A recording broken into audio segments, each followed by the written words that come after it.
Big hello to everyone and welcome to PW only IAS. So जैसा कि आप देख सकते हैं इस वीडियो के माध्यम से जो मेरे पीछे चल रही है अभी, तो आज हम डिस्कस करने वाले हैं एक्वेटिक इकोसिस्टम के बारे में। सो इन द प्रीवियस क्लास हमने डिस्कस किया था टेरेस्ट्रियल इकोसिस्टम क्या होता है, जिसके बारे में हमें लार्जली जानकारी होती भी है, बट जब बात आती है समुद्र के बीच में जाने की तब हमें थोड़ा सा दिक्कत महसूस होती है, क्योंकि हमारे जो नॉलेज है उसमें एक्वेटिक इकोसिस्टम के जितने भी ऑर्गेनिजम्स हैं, इन ऑर्गेनिजम्स के बारे में हमें ज्यादा पता नहीं होता। और मोर ओवर हमें एक्वेटिक इकोसिस्टम के क्लासिफिकेशन के बारे में नहीं पता होता है कि किस तरीके से एक्वेटिक इकोसिस्टम को क्लासिफाई किया जाता है। सो आज के इस लेक्चर में हम एक्वेटिक इकोसिस्टम के इन सारे ऑर्गेनिजम्स को और उसके साथ साथ जितना भी क्लासिफिकेशन एग्जिस्ट करता है उन्हें कवर करेंगे। एंड मोर ओवर हम डिस्कस करेंगे कि इनके साथ अब आने वाले समय में विद क्लाइमेट चेंज क्या समस्याएं आ रही हैं और उन समस्याओं का क्या समाधान है। चलिए, so without wasting time let's begin with the aspects related to the aquatic ecosystem. So इस एक्वेटिक इकोसिस्टम के अंदर सबसे पहली बात हम जाने तो जैसे हम टेरेस्ट्रियल इकोसिस्टम की बात करते हैं, वो हमारे सराउंडिंग में जो एग्जिस्ट करता है उसकी डाइवर्सिटी और एक्वेटिक इकोसिस्टम की डाइवर्सिटी में बहुत बड़ा डिफरेंस है। There is a big contrast between the diversity of the terrestrial ecosystem as well as in the aquatic ecosystem. ऐसा क्यों है? क्योंकि आप खुद समझें कि जो ये धरती है इस पे भी हम जब डाइवर्सिटी की बात करते हैं तो उसमें टेम्परेचर, सनलाइट, वेजिटेशन और उसके साथ साथ हमारा जो रेनफॉल है ये बहुत बड़ा प्रभाव डालता है। बट एक्वेटिक इकोसिस्टम के अंदर एक बहुत इंपॉर्टेंट फैक्टर यह है कि सनलाइट पूरे के पूरे एक्वेटिक इकोसिस्टम यानी कि स्पेसिफिकली अगर मैं समुद्रों की बात करूं, ओशियंस की बात करूं, तो वहां तक पेनिट्रेट नहीं कर पाती। बट फिर भी इस धरती के ऊपर लाइफ का एग्जिस्टेंस जब हुआ वो सिर्फ और सिर्फ कहां से हुआ? इन्हीं ओशियन से हुआ। इस धरती के ऊपर जितने भी न्यूट्रिएंट साइकिल्स बन रहे हैं उनकी न्यूट्रिएंट साइक्लिंग के लिए एक्वेटिक इकोसिस्टम का बहुत बड़ा रोल है। हमारी धरती के ऊपर हम जितना ज्यादा कार्बन डाइऑक्साइड एमिट करते जा रहे हैं, उस कार्बन डाइऑक्साइड को सिक्वेस्टर करने का बहुत बड़ा रोल कौन प्ले करता है? ये एक्वेटिक इकोसिस्टम करते हैं। और इसी वजह से इसी एक्वेटिक इकोसिस्टम के अंदर बहुत वाइड रेंज ऑफ स्पीशीज पाई जाती हैं। और यही कनेक्शन हमें आज एस्टेब्लिश करना है कि कैसे ये जो स्पीशीज हैं इनको क्लासिफाई किया जाता है और ये एक्वेटिक इकोसिस्टम आखिर है क्या।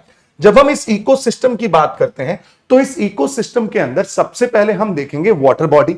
उस वाटर बॉडी के अंदर कौन सी एनिमल कम्युनिटीज हैं, कौन सी प्लांट कम्युनिटीज हैं, बेसिकली फ्लोरा एंड फौना। और उसके साथ साथ उस एक्वेटिक इकोसिस्टम के अंदर जो ये ऑर्गेनिज्म सरवाइव कर रहे हैं उनके सर्वाइवल के लिए कौन से मिनरल्स की आवश्यकता है। सो सबसे पहली चीज अगर मैं यहां पे शुरुआत में आपको बताऊं बहुत ही अच्छे से, वो ये है कि जब हम एक्वेटिक इकोसिस्टम की बात करते हैं तो हमें यहां पे दो चीजों को देखना है, one is flora and second is fauna. और जब फ्लोरा और फौना के साथ साथ इन दोनों को प्रभावित करने वाले जो मिनरल्स हैं इन सबके बारे में भी हमें जानकारी हासिल करनी पड़ेगी। जैसे कि अगर हम बात करते हैं न्यूट्रिएंट्स की, नाइट्रोजन और फास्फोरस जैसे जो न्यूट्रिएंट्स हैं वो इस पानी के अंदर आपको दिखाई देंगे, क्योंकि आपने जब मेरे साथ इसी क्लासेस के अंदर जब हमने साइकिल्स पढ़े, बायोजियोकेमिकल साइकिल पढ़े, तब हमने देखा था फास्फोरस साइकिल और हमने देखा था सल्फर साइकिल। इन दोनों को हम सेडिमेंट्री साइकिल के रूप में जानते हैं। और ये जो सेडिमेंट्री साइकिल है, इस सेडिमेंट्री साइकिल का जो स्टोर हाउस था वो कौन था? सेडिमेंट्री रॉक्स थी। ये जो सेडिमेंट्री रॉक्स थी, ये रॉक्स कहां पे मिलती हैं हमें? ये सारी की सारी रॉक्स हमें ओशियन के अंदर मिलती हैं। और कभी ये ओशियन से कॉन्टिनेंटल शेल्फ जब राइज होता है तब उसके बाद इरोजन के माध्यम से हमारे टेरेस्ट्रियल इकोसिस्टम में आती हैं और एक साइकिल के माध्यम से रिवर के थ्रू होते हुए वापस ओशियंस में चली जाती हैं। इसीलिए हम बोलते हैं हमेशा कि जो एक्वेटिक इकोसिस्टम है उसके अंदर इन न्यूट्रिएंट्स का भंडार है। ठीक है, but before we move on, सबसे पहले हमें समझ में आना चाहिए कि इस एक्वेटिक इकोसिस्टम को क्लासिफाई कैसे किया गया है। इसके क्लासिफिकेशन के अंदर हम इसको डिवाइड करते हैं on the basis of salinity. Salinity का मतलब यह है कि किसी भी वाटर बॉडी के अंदर सॉल्ट का कंसंट्रेशन कितना है। सॉल्ट के कंसंट्रेशन के आधार पे उसे डिवाइड किया जाता है। एक्वेटिक इकोसिस्टम को डिवाइड किया जाता है फ्रेश वाटर इकोसिस्टम, उसे डिवाइड किया जाता है ब्रैकिश वाटर इकोसिस्टम, और उसे डिवाइड किया जाता है सेलाइन इकोसिस्टम और मरीन इकोसिस्टम, और यू कैन से सेलाइन इकोसिस्टम। यहां पे अब सॉल्ट की कंसंट्रेशन कितनी होनी चाहिए वो मैं आपको बताता हूं। अगर कोई भी एक इकोसिस्टम फ्रेश वाटर कहलाना चाहता है तो इसका मतलब है इसके अंदर सॉल्ट कंसंट्रेशन 0 से 5 पीपीटी तक, PPT here stands for parts per thousand, parts per thousand, 0 से 5 पीपीटी तक अगर सॉल्ट के कंसंट्रेशन है तो हम उसे बोलेंगे ठीक है ये फ्रेश वाटर इकोसिस्टम है। ब्रैकिश वाटर इकोसिस्टम में बोला जाता है अगर सॉल्ट कंसंट्रेशन 5 to 35 पीपीटी है तो उसे हम ब्रैकिश वाटर इकोसिस्टम के नाम से जानेंगे, और अगर सॉल्ट कंसंट्रेशन 35 पीपीटी से ज्यादा होती है तो उसे हम सेलाइन इकोसिस्टम के नाम से जानते हैं। ये जो सेलाइन इकोसिस्टम है इसे ब्राइन इकोसिस्टम भी कहते हैं। अगर ये पीपीटी जो 35 पीपीटी मैंने बताया है इससे काफी ज्यादा हो गया तो उसे ब्राइन इकोसिस्टम कह देते हैं, जैसे डेड सी हो गया, जैसे सांबर लेक हो गई, है ना। ये जो सारे से इकोसिस्टम है वो 35 पीपीटी से ज्यादा के इकोसिस्टम है।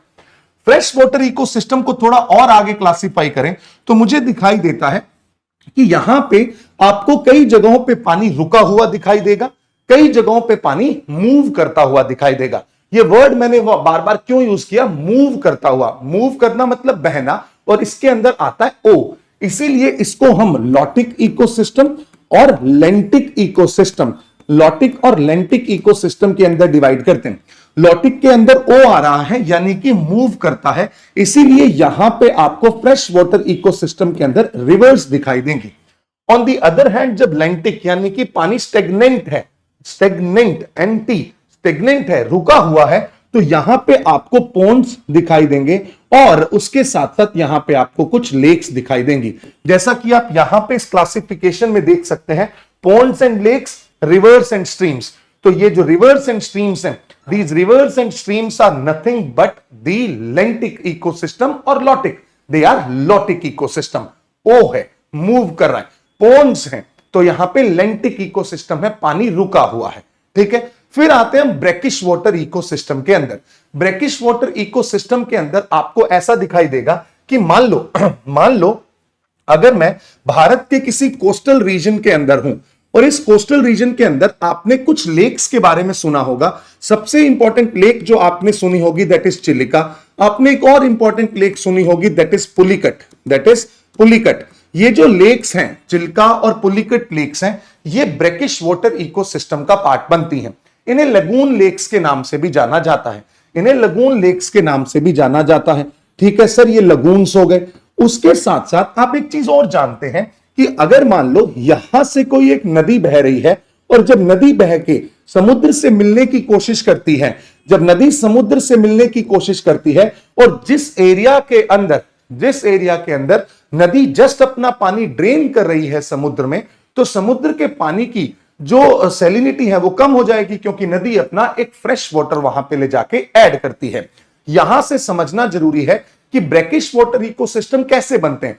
ब्रैकिश वाटर इकोसिस्टम कुछ नहीं है, एक रीजन जहां पे सैलिनिटी ज्यादा है बट वहां पे आके कोई नदी ने अपना पानी ड्रेन कर दिया, यानी कि ऐसा रीजन जहां पे एस्चुरीज का डेवलपमेंट होता है, एस्चुरीज होती हैं, राइट। और या कोस्टल इकोसिस्टम है जहां पे नदी मिल रही है जस्ट पानी से, तो नदी का पानी थोड़ा ज्यादा खारा हो जाएगा। क्यों? क्योंकि नदी के अंदर समुद्र का पानी मिल जाएगा। समुद्र का पानी थोड़ा कम खारा हो जाएगा। क्यों? क्योंकि उसके अंदर नदी मिल जाएगी। इस वजह से उन दोनों इकोसिस्टम के साथ आपको एक बहुत खूबसूरती दिखाई देगी कि मीडियोकर लेवल पे सैलिनिटी आ जाती है, जिसे हम ब्रैकिश वाटर इकोसिस्टम के नाम से जानते हैं। सेलाइन इकोसिस्टम में अगर आप देखें तो जो ओशियनिक इकोसिस्टम है, ये ओशियनिक इकोसिस्टम को हम सेलाइन इकोसिस्टम के अंदर जानेंगे, क्योंकि हम सब लोग वाकिफ हैं इस बात से कि जो समुद्र है उनका पानी क्या है, खारा है। समुद्र का पानी कंपैरेटिवली सेलाइन है। सो ये है एक एक्वेटिक इकोसिस्टम का क्लासिफिकेशन। अब इस क्लासिफिकेशन के अंदर हमें समझना पड़ेगा कि लॉटिक इकोसिस्टम, लेंटिक इकोसिस्टम, बेसिकली हम रिवर्स, पॉन्ड्स, देन जो हमारी ब्रैकिश वाटर लेक्स हैं, जैसे कि मैंने आपको एग्जांपल दिया चिलिका लेक, जैसे कि मैंने आपको एग्जांपल दिया आई एम सॉरी, मैंने आपको एग्जांपल दिया पुलिकट लेक, वेम्बनाड लेक। ये ऐसी लेक्स हैं जो कि ब्रैकिश वाटर लेक्स हैं। सेलाइन अगर हम इकोसिस्टम की बात करते हैं तो उसके अंदर तो एक पूरा का पूरा समुद्र हमारे लिए अवेलेबल है ही। तो इस तरीके से हम आगे बढ़ने वाले हैं। बट सबसे इंपॉर्टेंट चीज हमें यह समझ में आ गया कि फ्रेश वाटर इकोसिस्टम क्या होता है, ब्रैकिश वाटर इकोसिस्टम क्या है, मरीन इकोसिस्टम क्या है। बट एक चीज यह भी समझ में आनी चाहिए कि बहुत सारे ऐसे फैक्टर्स हैं जिन फैक्टर्स के ऊपर इन सिस्टम के अंदर, इन इकोसिस्टम्स के अंदर रहने वाले जितने भी प्राणी हैं वो इनके ऊपर निर्भर, किन फैक्टर्स के ऊपर निर्भर करते हैं। Basically what I am planning to explain you here is, अगर आप हैबिटेट की बात करेंगे, अगर आप हैबिटेट की बात करेंगे तो आपको एहसास होगा कि ये हैबिटेट जो है वो कुछ फैक्टर्स पे डिपेंड करेगा। जैसे अगर आप टेरेस्ट्रियल इकोसिस्टम में बात करते हैं तो आप हमेशा टेम्परेचर देखते हैं, रेनफॉल देखते हैं और विंड्स की डायरेक्शन देखते हैं और उस हिसाब से वहां का वेजिटेशन, फ्लोरा, फोना बताते हैं। सिमिलरली जो एक्वेटिक इकोसिस्टम है वहां पे भी बहुत सारे ऐसे फैक्टर्स हैं जो कि प्रभावित करते हैं हैबिटेट को, जिसमें सबसे इंपॉर्टेंट फैक्टर, जो पहला फैक्टर है, मैं यहां पे एक मास्टर स्लाइड में सारे के सारे फैक्टर्स लिखूंगा और उसके बाद हम इनको कंसोलिडेट कर लेंगे और हमारी स्लाइड से इसको हम डिटेल में पढ़ भी लेंगे। सनलाइट, सनलाइट एक सबसे इंपॉर्टेंट फैक्टर बनता है। क्यों ऐसा, इसको समझने की कोशिश करते हैं। मान लो ये एक एक्वेटिक इकोसिस्टम है, एक वाटर बॉडी है। इस वाटर बॉडी के अंदर आप देख पाएंगे कि जो इंसोलेशन है या जो सन की लाइट है, ये है हमारा सूरज जो कि प्राइमरी सोर्स ऑफ एनर्जी है। सनलाइट जब यहां पे आती है तो ये कुछ ही लेवल तक इस वाटर बॉडी को पेनिट्रेट कर पाएगी। यानी कि मान लो ये वो रीजन है जहां तक सनलाइट का पेनिट्रेशन आप देख सकते हैं, ये वो रीजन है जहां तक सनलाइट पेनिट्रेट कर पाई है। इसके बाद सनलाइट का कोई पेनिट्रेशन आपको दिखाई नहीं देता। What does it indicate? अगर आपको यहां पे सनलाइट का पेनिट्रेशन इसके बाद नहीं दिखाई दे रहा है, इसका मतलब यह है मेरे दोस्तों कि यहां पे जो ये वाला जोन है इसको बोला जाएगा फोटिक जोन, एंड जो नीचे का जोन है जहां पे सनलाइट पेनिट्रेट नहीं कर पाई उसे बोला जाएगा एफोटिक जोन। अब ये नाम कैसे आया इसको समझने की कोशिश करते हैं। फोटिक का मतलब जहां पे सनलाइट होगी वहां पे फोटोसिंथेसिस हो सकता है, जहां पे सनलाइट होगी वहां पे फोटोसिंथेसिस हो सकता है। और फोटोसिंथेसिस करने के लिए एक्वेटिक इकोसिस्टम में कौन जिम्मेदार होते हैं बच्चा? वो जिम्मेदार होते हैं फाइटोप्लैंक्टन्स, वो जिम्मेदार होते हैं फाइटोप्लैंक्टन्स। और इन्हीं फाइटोप्लैंक्टन्स के ऊपर कौन आएंगी? इन्हीं फाइटोप्लैंक्टन्स के ऊपर कुछ ऐसी स्पीशीज जो जिनको हम फिशेज के नाम से जानते हैं, ये फिशेज आएंगी। जो छोटी फिशेज हैं उनको खाने के लिए बड़ी फिशेज आएंगी। तो इस हिसाब से ये पूरा का पूरा इकोसिस्टम डेवलप हो जाता है। तो यहां पे इस फोटो वर्ड से ही ये फोटिक वर्ड आया है। ऑन दी अदर हैंड, जहां पे सनलाइट नहीं है उस रीजन के अंदर फोटोसिंथेसिस नहीं हो सकता है, उस रीजन के अंदर फोटोसिंथेसिस नहीं हो सकता है। इसीलिए यहां पे इस जोन को आप एफोटिक जोन कहेंगे। For your information I must tell you one beautiful fact here, listen to me carefully. I am saying कि देखो, समुद्र के अंदर सनलाइट का जो पेनिट्रेशन है वो एक लिमिटेड जोन तक है जिसे हम फोटिक जोन कहते हैं।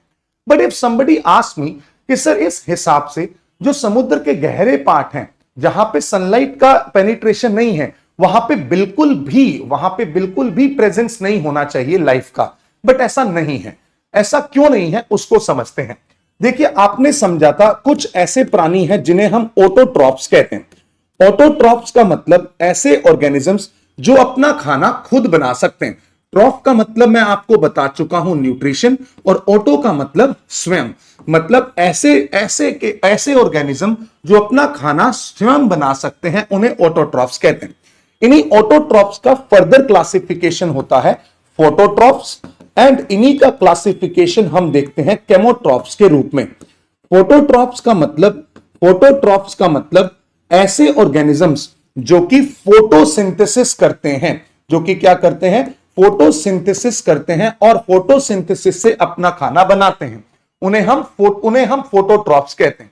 On the other hand, when it comes to the chemotrophs क्या होता है? केमोट्रॉफ्स ऐसे ऑर्गेनिजम्स हैं जो कि केमिकल रिएक्शन की मदद से अपना खाना सिंथेसिस करते हैं, अपना खाना बनाते हैं। इन्हें हम बोलते हैं केमोट्रॉफ्स। इन्हें क्या बोला जाता है?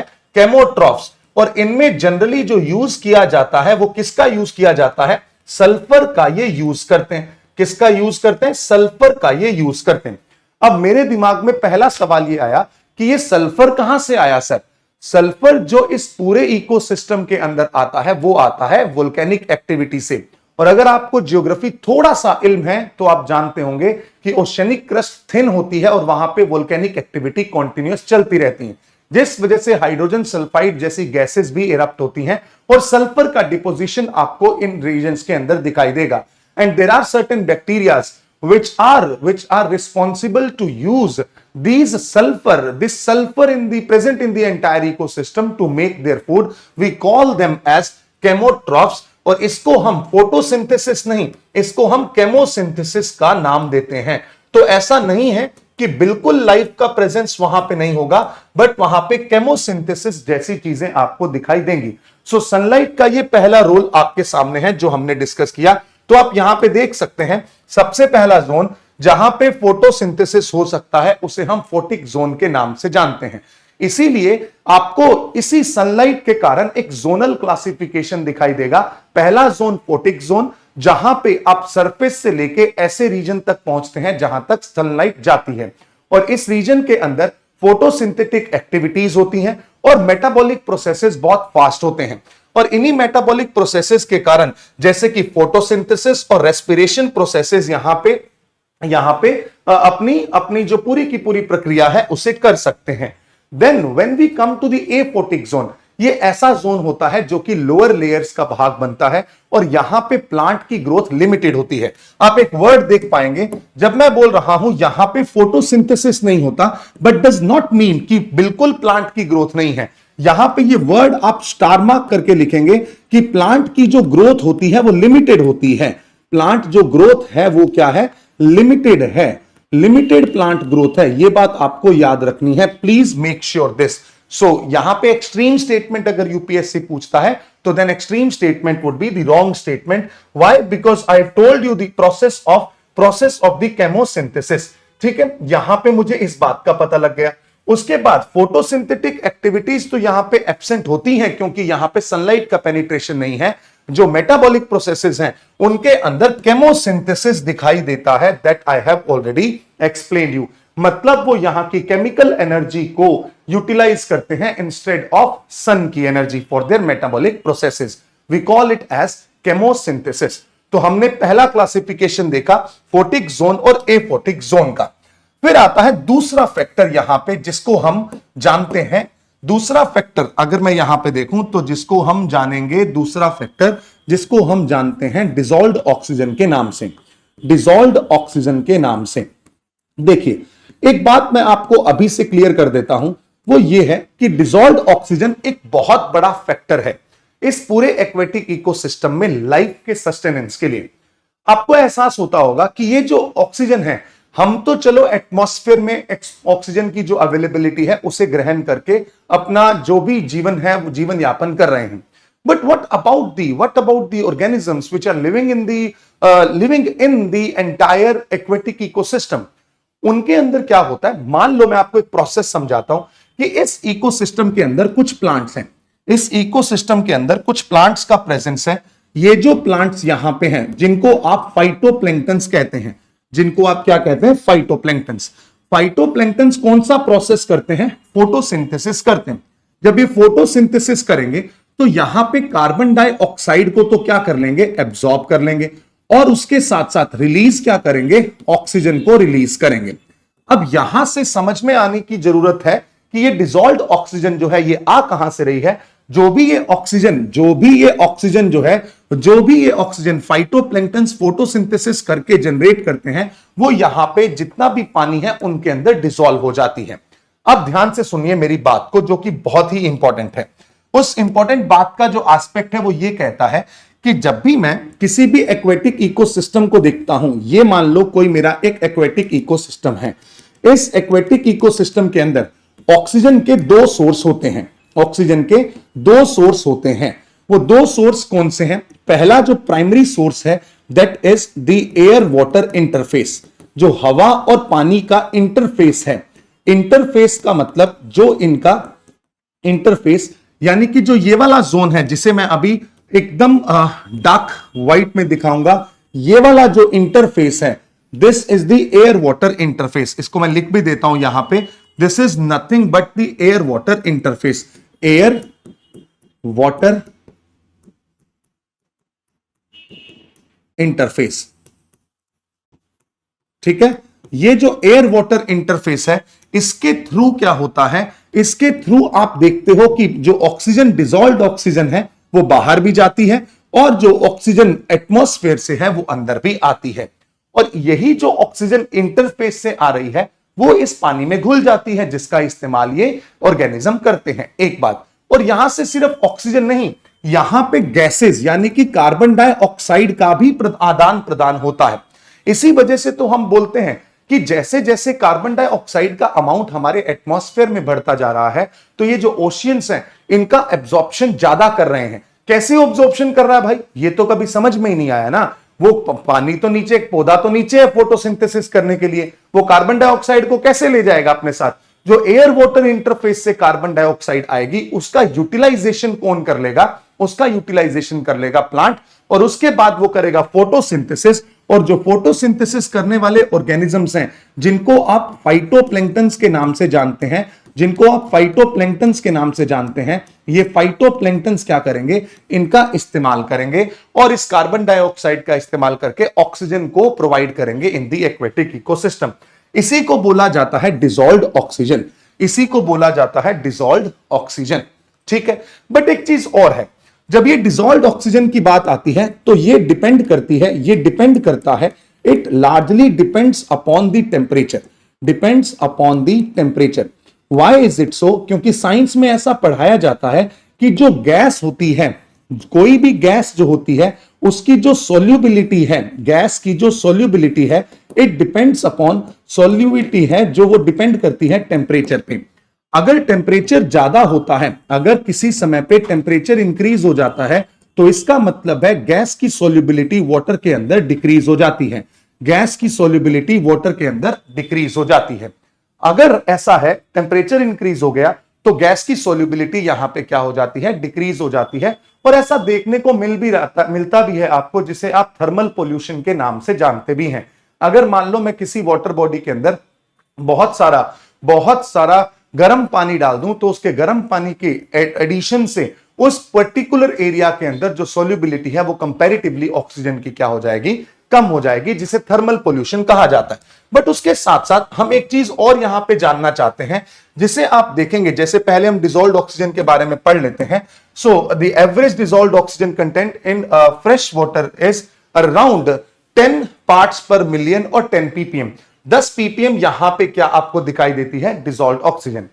कंपैरिजन टू एयर, अगर आप कंसंट्रेशन देखेंगे, जहां पे आपको इस पर्टिकुलर एरिया के अंदर जो ऑक्सीजन है वो सिग्निफिकेंटली कम दिखाई देगी, अराउंड 150 टाइम्स, ठीक है। बट अगर हम सोर्सेस की बात करते हैं, तो ये जो एक्वेटिक इकोसिस्टम है, इसके अंदर ऑक्सीजन आती है फोटोसिंथेटिक एक्टिविटी से, और मैंने एक बात बोली, एयर वाटर इंटरफेस से। डन है। अब लॉस ऑफ डिसॉल्व्ड ऑक्सीजन, जो डिसॉल्व्ड ऑक्सीजन है वो कुछ ऑक्सीजन, डिसॉल्व्ड ऑक्सीजन बाहर भी तो चली जाती है वाटर बॉडी से। क्योंकि आप जब यहां पे मैंने जो डायग्राम बनाया है, उस डायग्राम को देखेंगे तो मैंने दो तरीके के निशान लगाए हैं कि एक यहां से बाहर भी जाती है और कुछ यहां से अंदर भी आती है। सो इसी तरीके से एक इकोसिस्टम डेवलप रहता है, जो कि यहां पे मेंटेन करता है इस पूरी एक्टिविटी को, जहां पे जो ऑर्गेनिज्म है वो रेस्पिरेशन भी कर रहे हैं, जैसे कि चाहे फिशेस हो या जो डिकम्पोज करने वाले बैक्टीरियाज हैं, वो इसी डिसॉल्व्ड ऑक्सीजन का इस्तेमाल करके क्या कर रहे हैं, फाइटोप्लैंक्टन्स को डिकम्पोज करते हैं। But moreover, effect of temperature is something which is also need to be considered. Why is it so? क्योंकि अमाउंट ऑफ डिसॉल्व ऑक्सीजन जो है वो पानी के टेम्परेचर पे डिपेंड करती है।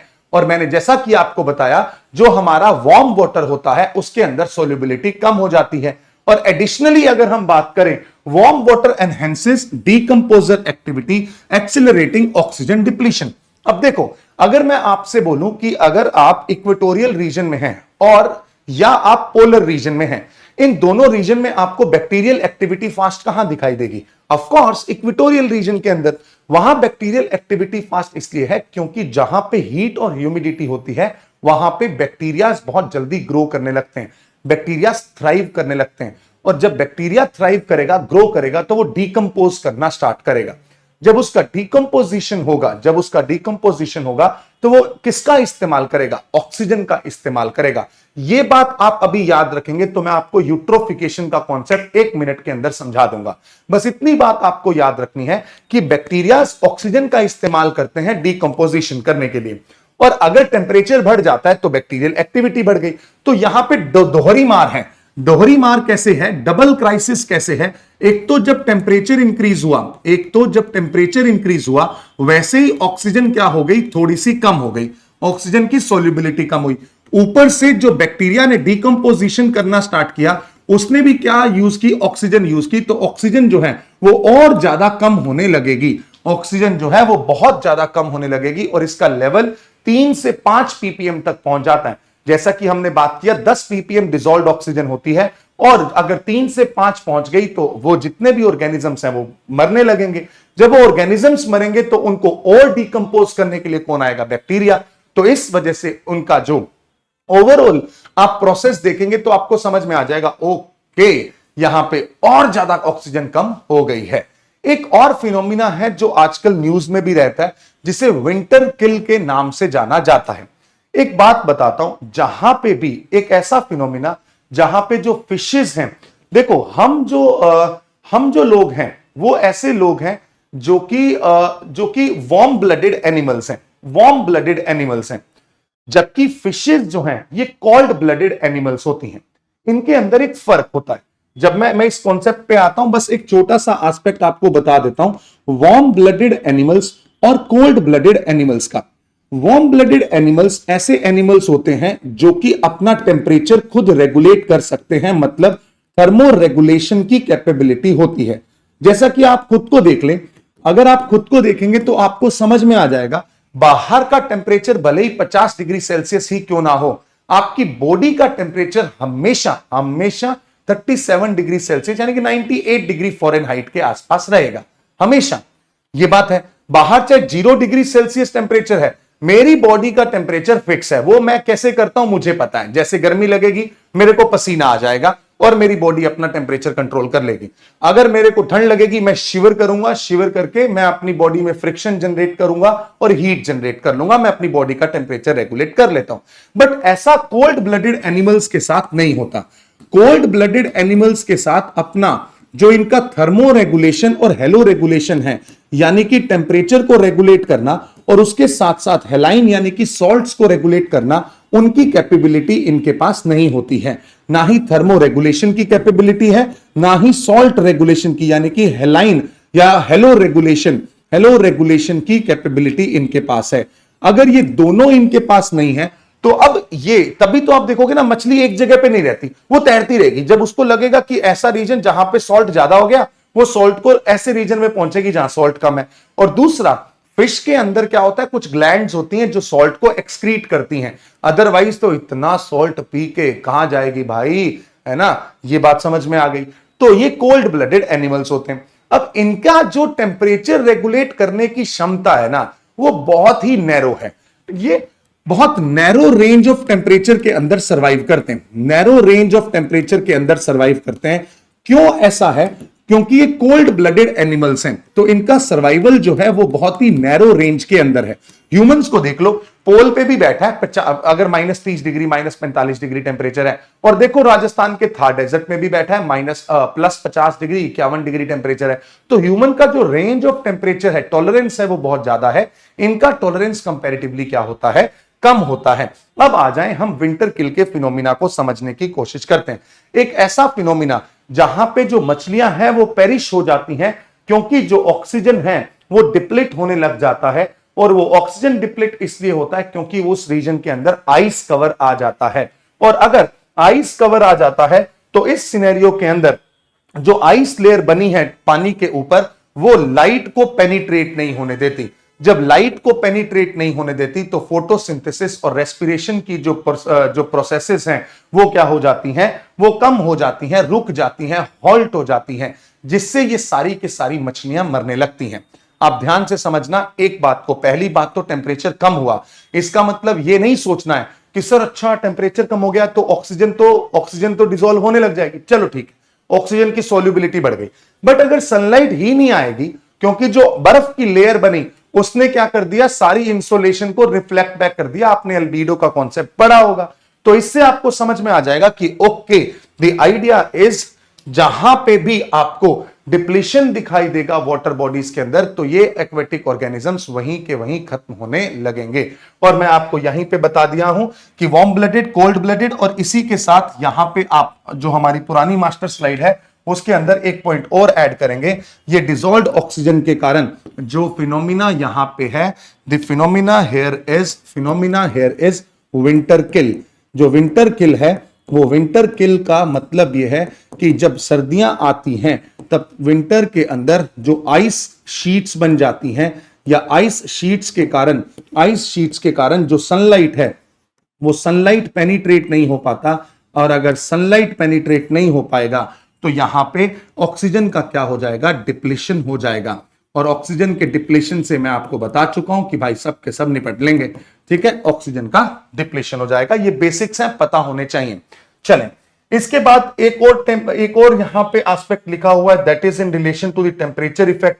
यहां पे आपको तीसरा फैक्टर जो दिखाई देगा वो दिखाई देगा टेम्परेचर का। और मैं आपको बता ही चुका हूं कि इनकी जो टॉलरेंस लिमिट है वो कंपैरेटिवली बहुत ही कम होती है, इसीलिए ये बहुत ही नैरो रेंज ऑफ टेम्परेचर के अंदर काम करते हैं। यहां पे आप इसी में लिख दें, जो इनकी रेंज ऑफ टेम्परेचर है वो बहुत ही नैरो रेंज है, जो टॉलरेंस है वो कंपैरेटिवली कम है, क्योंकि लार्जली ये एनिमल्स क्या हैं, सारे के सारे जो ऑर्गेनिजम्स हैं ये सारे के सारे क्या हैं, कोल्ड ब्लडेड ऑर्गेनिजम्स हैं। एक और फैक्टर यहां पे काम करता है जिसको मैं आपको बताना चाहता हूं, और इसको हम कैसे कर सकते हैं इसी स्लाइड के अंदर ही रखने की कोशिश करेंगे, और इसको थोड़ा सा यहां पे शिफ्ट कर देते हैं ताकि हमें दिक्कत ना हो।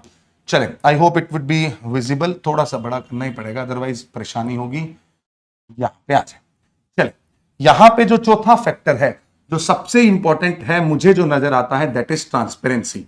ट्रांसपेरेंसी का मतलब यह है कि अगर मान लो किसी एक रीजन के अंदर टर्बिडिटी बढ़ गई, मान लो एक एक्वेटिक इकोसिस्टम है, यही एक्वेटिक इकोसिस्टम है, आपने देखा एयर वाटर इंटरफेस से गैस आ रही है और ऊपर से यहां पे कौन आ रहा है, सनलाइट भी यहीं से आ रही है, और इसी सनलाइट से क्या कर रहे हैं, ये फोटोसिंथेसिस कर रहे हैं और डिसॉल्व्ड ऑक्सीजन आ रही है। मान लो यहां पे एक नदी बहती हुई आई और नदी में बहुत सारा पोल्यूशन था, बहुत सारे सेडिमेंट्स थे, और उसने लाके यहां के जो ऊपर की लेयर है इसको कवर कर दिया, इस लेयर को कवर कर दिया, और यहां पे टर्बिडिटी आ गई, पानी गंदा हो गया और पानी की क्लियर वाटर होता है वो अवेलेबल नहीं रहा। सो अगर ट्रांसपेरेंसी नहीं होगी, पानी अगर टर्बिडिटी मतलब गंदगी होगी, तो उसी समय पे आपको ऑक्सीजन का जो अमाउंट है वो गिरता हुआ दिखाई देगा, क्योंकि यहां पे सनलाइट पेनिट्रेट नहीं कर पाएगी, और जब सनलाइट का पेनिट्रेशन नहीं होगा तो आप समझ सकते हैं कि उस समय के दौरान जो फोटोसिंथेटिक एक्टिविटीज है वो भी क्या हो जाती हैं, खत्म हो जाती हैं। सो यहां पे आप देख सकते हैं एक्वेटिक प्रोडक्टिविटी जो है it is influenced by the transparency, जो कि एक बहुत ही बड़ा कंस्ट्रेंट है, और ये पेनिट्रेशन ऑफ लाइट को रोकता है। और जब टर्बिडिटी आ जाती है, चाहे वो सेडिमेंट्स आए, सिल्ट आए, क्ले आए, कोई भी आए, ज्यादा फाइटोप्लैंक्टन्स अगर आ जाते हैं तो इससे फोटोसिंथेटिक एक्टिविटी को हिंड्रेंस प्रोवाइड होती है। This is something you need to remember as well, right? So now what we have seen is aquatic ecosystem के फैक्टर्स, और उन फैक्टर्स के अंदर हमें जो 3-4 फैक्टर्स मिले हैं, उन फैक्टर्स में सबसे पहला फैक्टर जो हमें नजर आया, पहला फैक्टर हमें नजर आया, that is what we call as sunlight. और इसी सनलाइट से हमने फोटिक जोन और एफोटिक जोन की संज्ञा दी, फोटिक जोन और एफोटिक जोन। ठीक है सर, ये रिवाइज करवा रहा हूं, थोड़ा ध्यान से फटाफट कर लें। Photic zone, aphotic zone. Second अगर जो हम बात करेंगे तो आपको दिखेगा टेम्परेचर जो है ये भी एक बहुत बड़ा रोल प्ले करता है, और इसी टेम्परेचर से हमने एक और फिनोमिना भी पढ़ा जिसे विंटर किल के नाम से जानते हैं।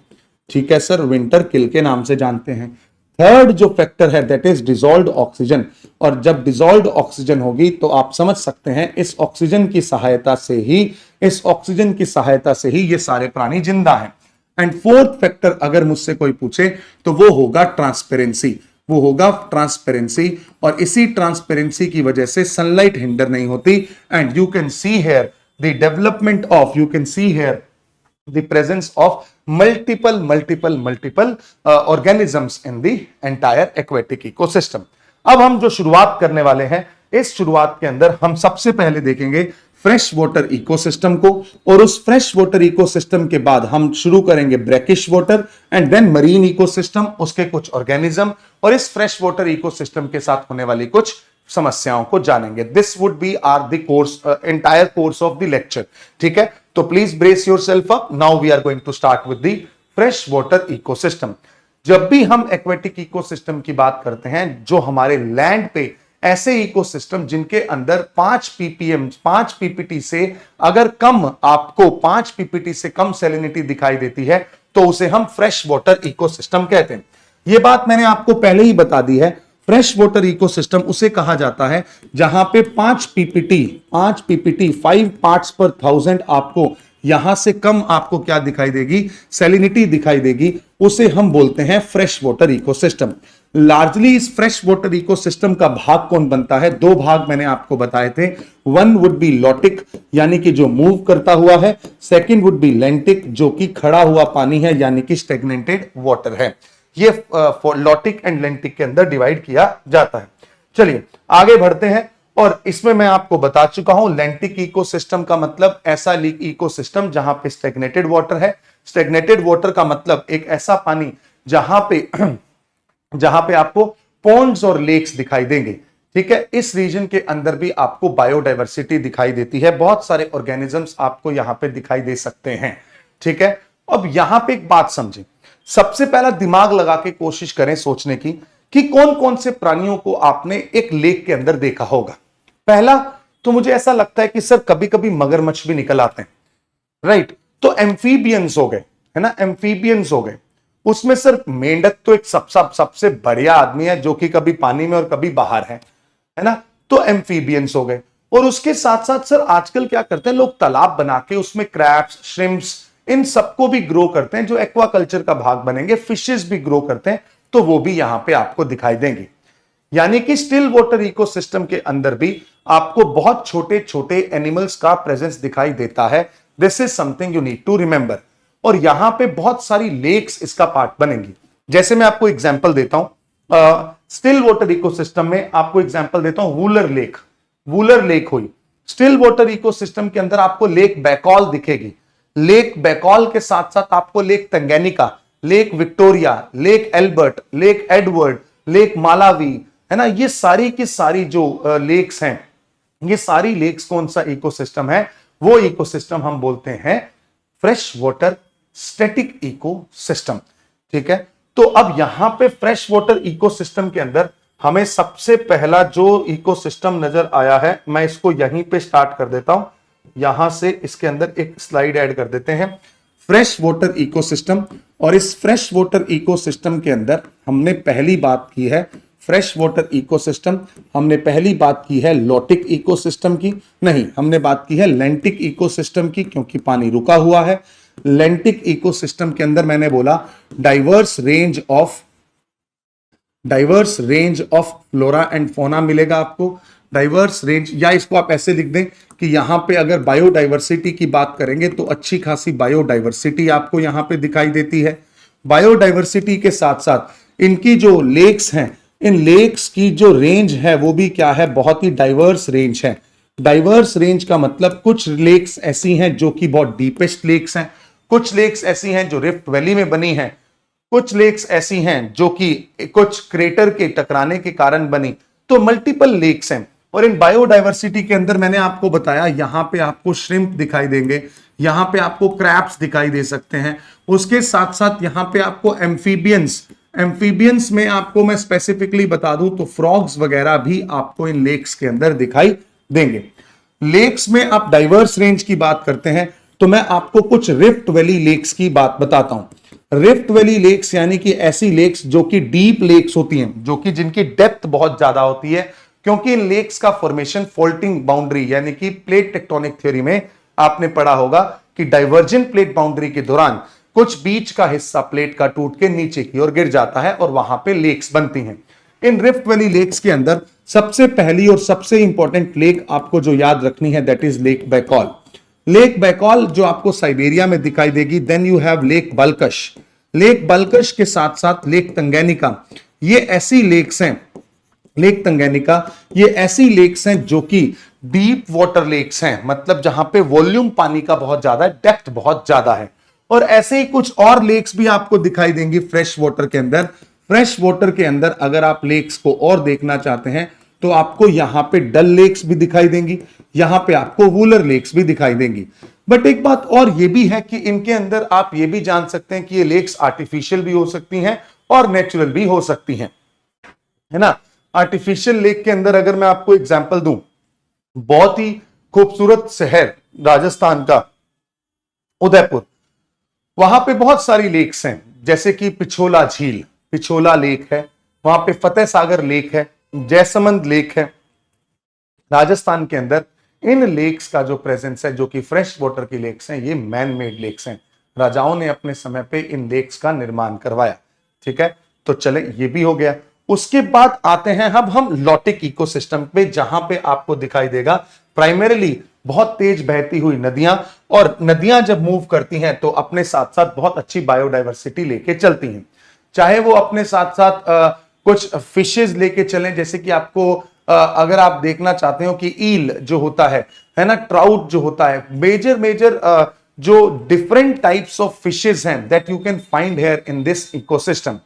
और लोटिक इकोसिस्टम को हम अगर बात करें तो रिवराइन इकोसिस्टम भी कह सकते हैं। और यहां पे भी आपको डिफरेंट ग्रेडियंट पे डिफरेंट टेम्परेचर और मिनरल्स का प्रेजेंस दिखाई देगा।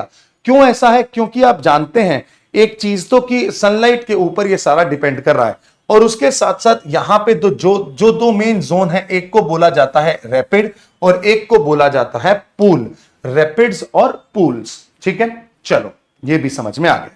अब हम बात करते हैं डिटेल में लेक्स की। लेक क्या है?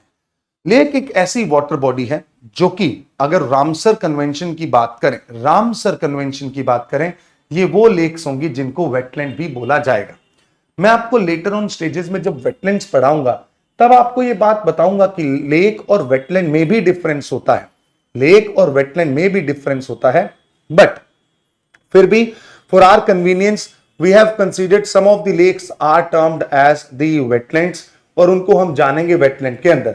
ठीक है, अब इसके अंदर भी अगर हम बात करें तो हमें पता है कि डिफरेंट साइज की लेक्स होती हैं, डिफरेंट बेसिन होता है, इनका जो एरिया है वो डिफरेंट हो सकता है, इनके बनने का प्रोसेस भी डिफरेंट हो सकता है। जिसमें क्लासिफिकेशन हम बोले तो कुछ ऐसी लेक्स हैं जो कि टेम्परेरी लेक्स हैं, जहां पे आपको पानी आता हुआ दिखाई देगा और इवेपोरेशन के कारण वहां से पानी उड़ जाएगा, टेम्परेरी है।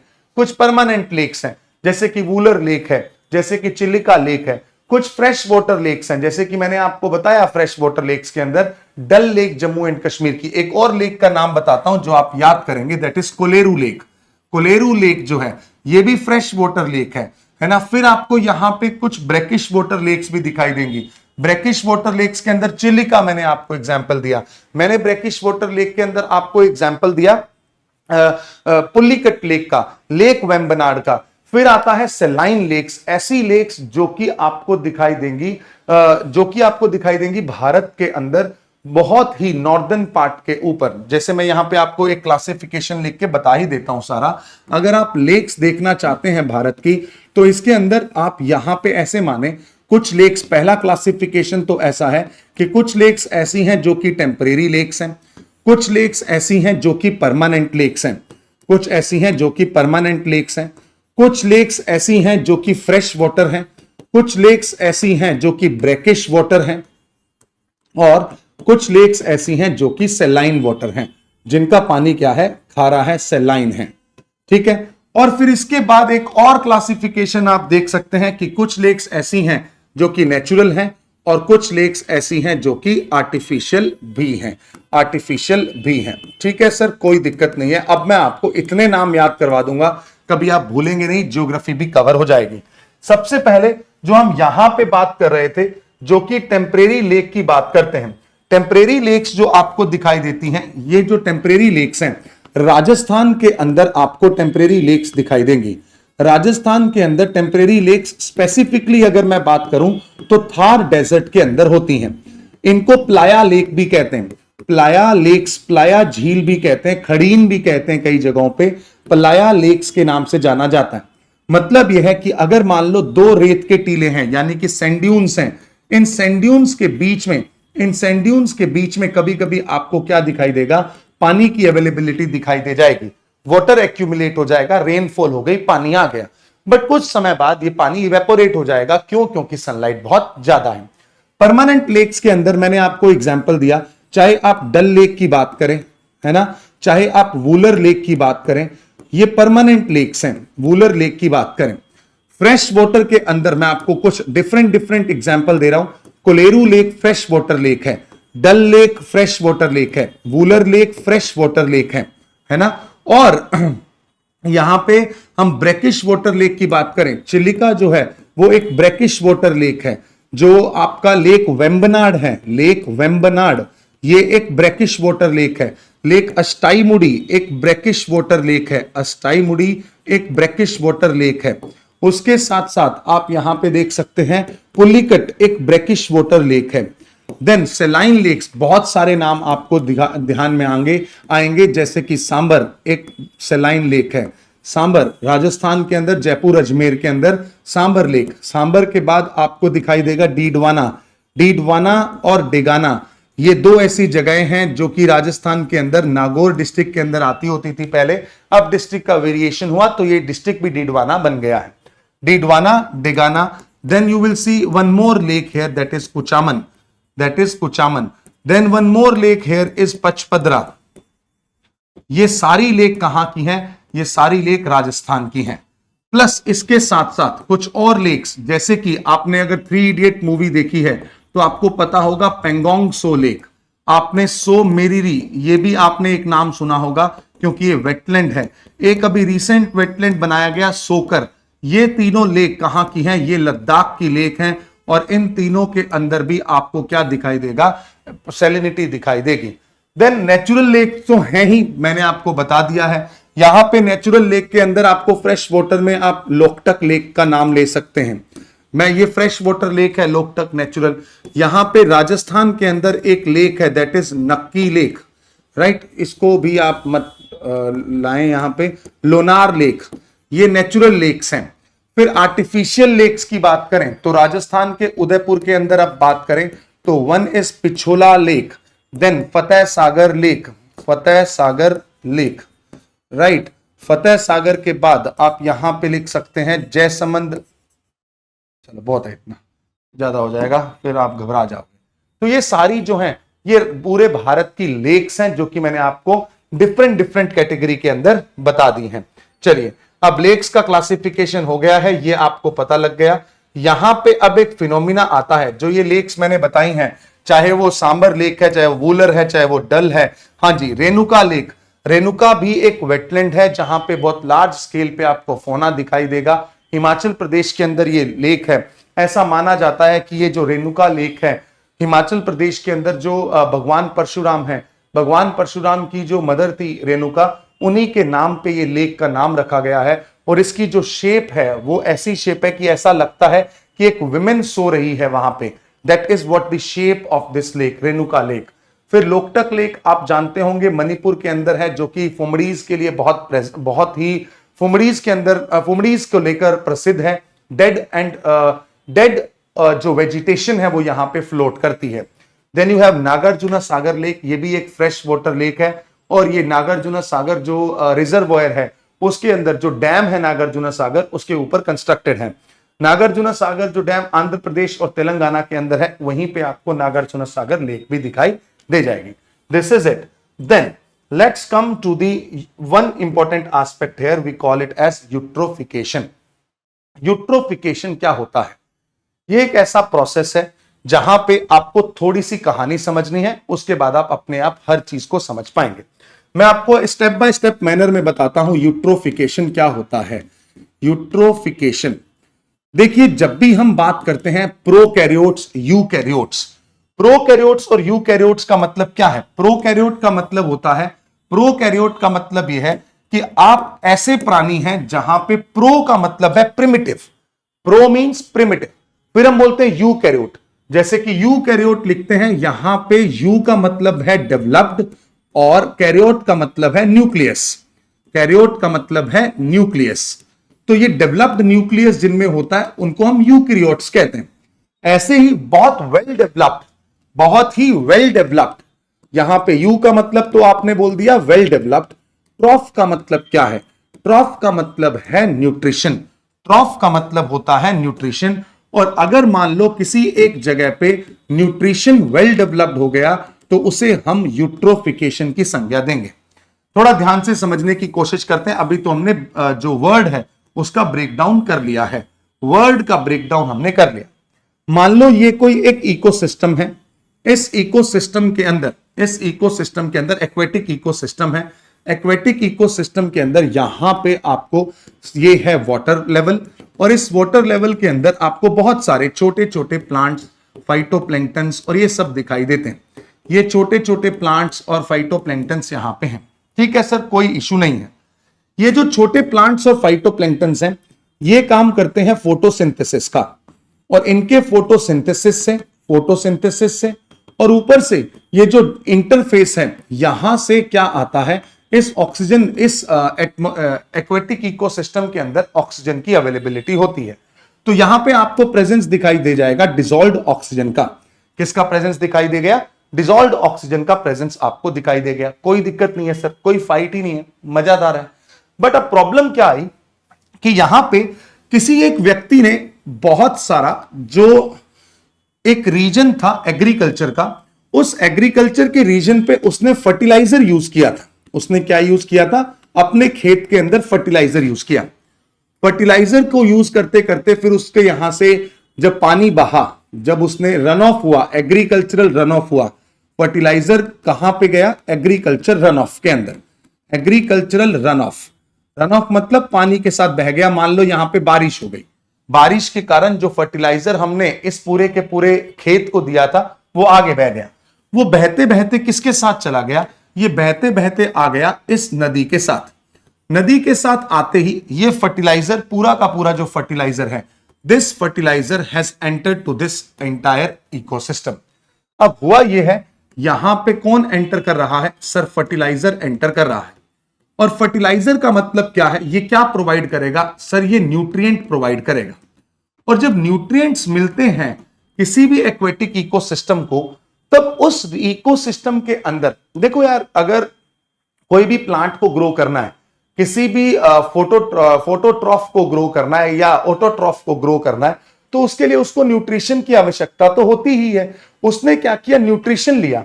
अब ये जो न्यूट्रिशन लिया, इस न्यूट्रिशन के कारण क्या हो गया मेरे दोस्त? इस न्यूट्रिशन के कारण यहां पे बहुत ज्यादा लार्ज स्केल पे क्या हुआ? यहां पे लार्ज स्केल पे कुछ एल्गीज जो थी, जो एल्गीज थी, ये एल्गी जो होती है, इनको मैं मल्टीपल, अगर हम बहुत ज्यादा एल्गी बोले तो एल्गल बोल रहा हूं। इन एल्गल्स का क्या होने लगा? ब्लूम हो गया। एल्गल ब्लूम का मतलब बहुत सारी एल्गी, जिसको आप काई कहते हैं, फाइटोप्लैंक्टन्स कहते हैं, ये जो एल्गीज हैं वो सारी की सारी एल्गीज डेवलप होने लग जाएंगी इस पूरे के पूरे एक्वेटिक इकोसिस्टम के सरफेस पे। जब इसके एक्वेटिक इकोसिस्टम के सरफेस पे एल्गीज डेवलप हुई तो पहले तो सबको सही लगा कि हाँ ठीक है यार, एल्गी डेवलप हो रही है, फोटोसिंथेसिस कर रही है, कहानी बढ़िया है, कोई दिक्कत नहीं है। और यहां पे क्या था? बहुत सारी मछलियां अपना जीवन यापन कर रही थी, इनका जीवन बढ़िया चल रहा है, बढ़िया तैर रही हैं, खाना मिल रहा है, कोई फाइट नहीं है लाइफ में, चलिए बहुत बढ़िया चल रहा है इनका काम। अब एक दिन क्या हुआ, यहां पे जब ये एल्गल ब्लूम हुआ, इस एल्गल ब्लूम के कारण जो ये सनलाइट थी, ये सनलाइट अब यहां से यहां पे आना क्या हो गई? इस रीजन के अंदर आना बंद हो गई। जब सनलाइट पेनिट्रेट नहीं कर पाएगी इन एल्गीज को, तो क्या ये वाले जो रीजन हैं जो फोटोसिंथेसिस कर रहे थे, ये फोटोसिंथेसिस हॉल्ट पे चला जाएगा। अगर फोटोसिंथेसिस हॉल्ट पे चला गया तो जो ये फोटोसिंथेसिस यहां पे ऑक्सीजन को डिसॉल्व कर रहा था, ऑक्सीजन जो ऐड कर रहा था, इस ऑक्सीजन का क्या होने लगेगा? डिप्लीशन होने लगेगा। सर बिल्कुल सही बात है। अब धीरे धीरे क्या हुआ? इस एल्गल ब्लूम के कारण इस एल्गल ब्लूम के कारण पहला स्टेप क्या है, फर्टिलाइजर का रन ऑफ। दूसरे स्टेप में क्या है, एल्गीज का बूम हो गया, प्लांटेशन ब्लूम हो गया, इसका मतलब है ब्लास्ट हो गया पॉपुलेशन का एल्गीज की।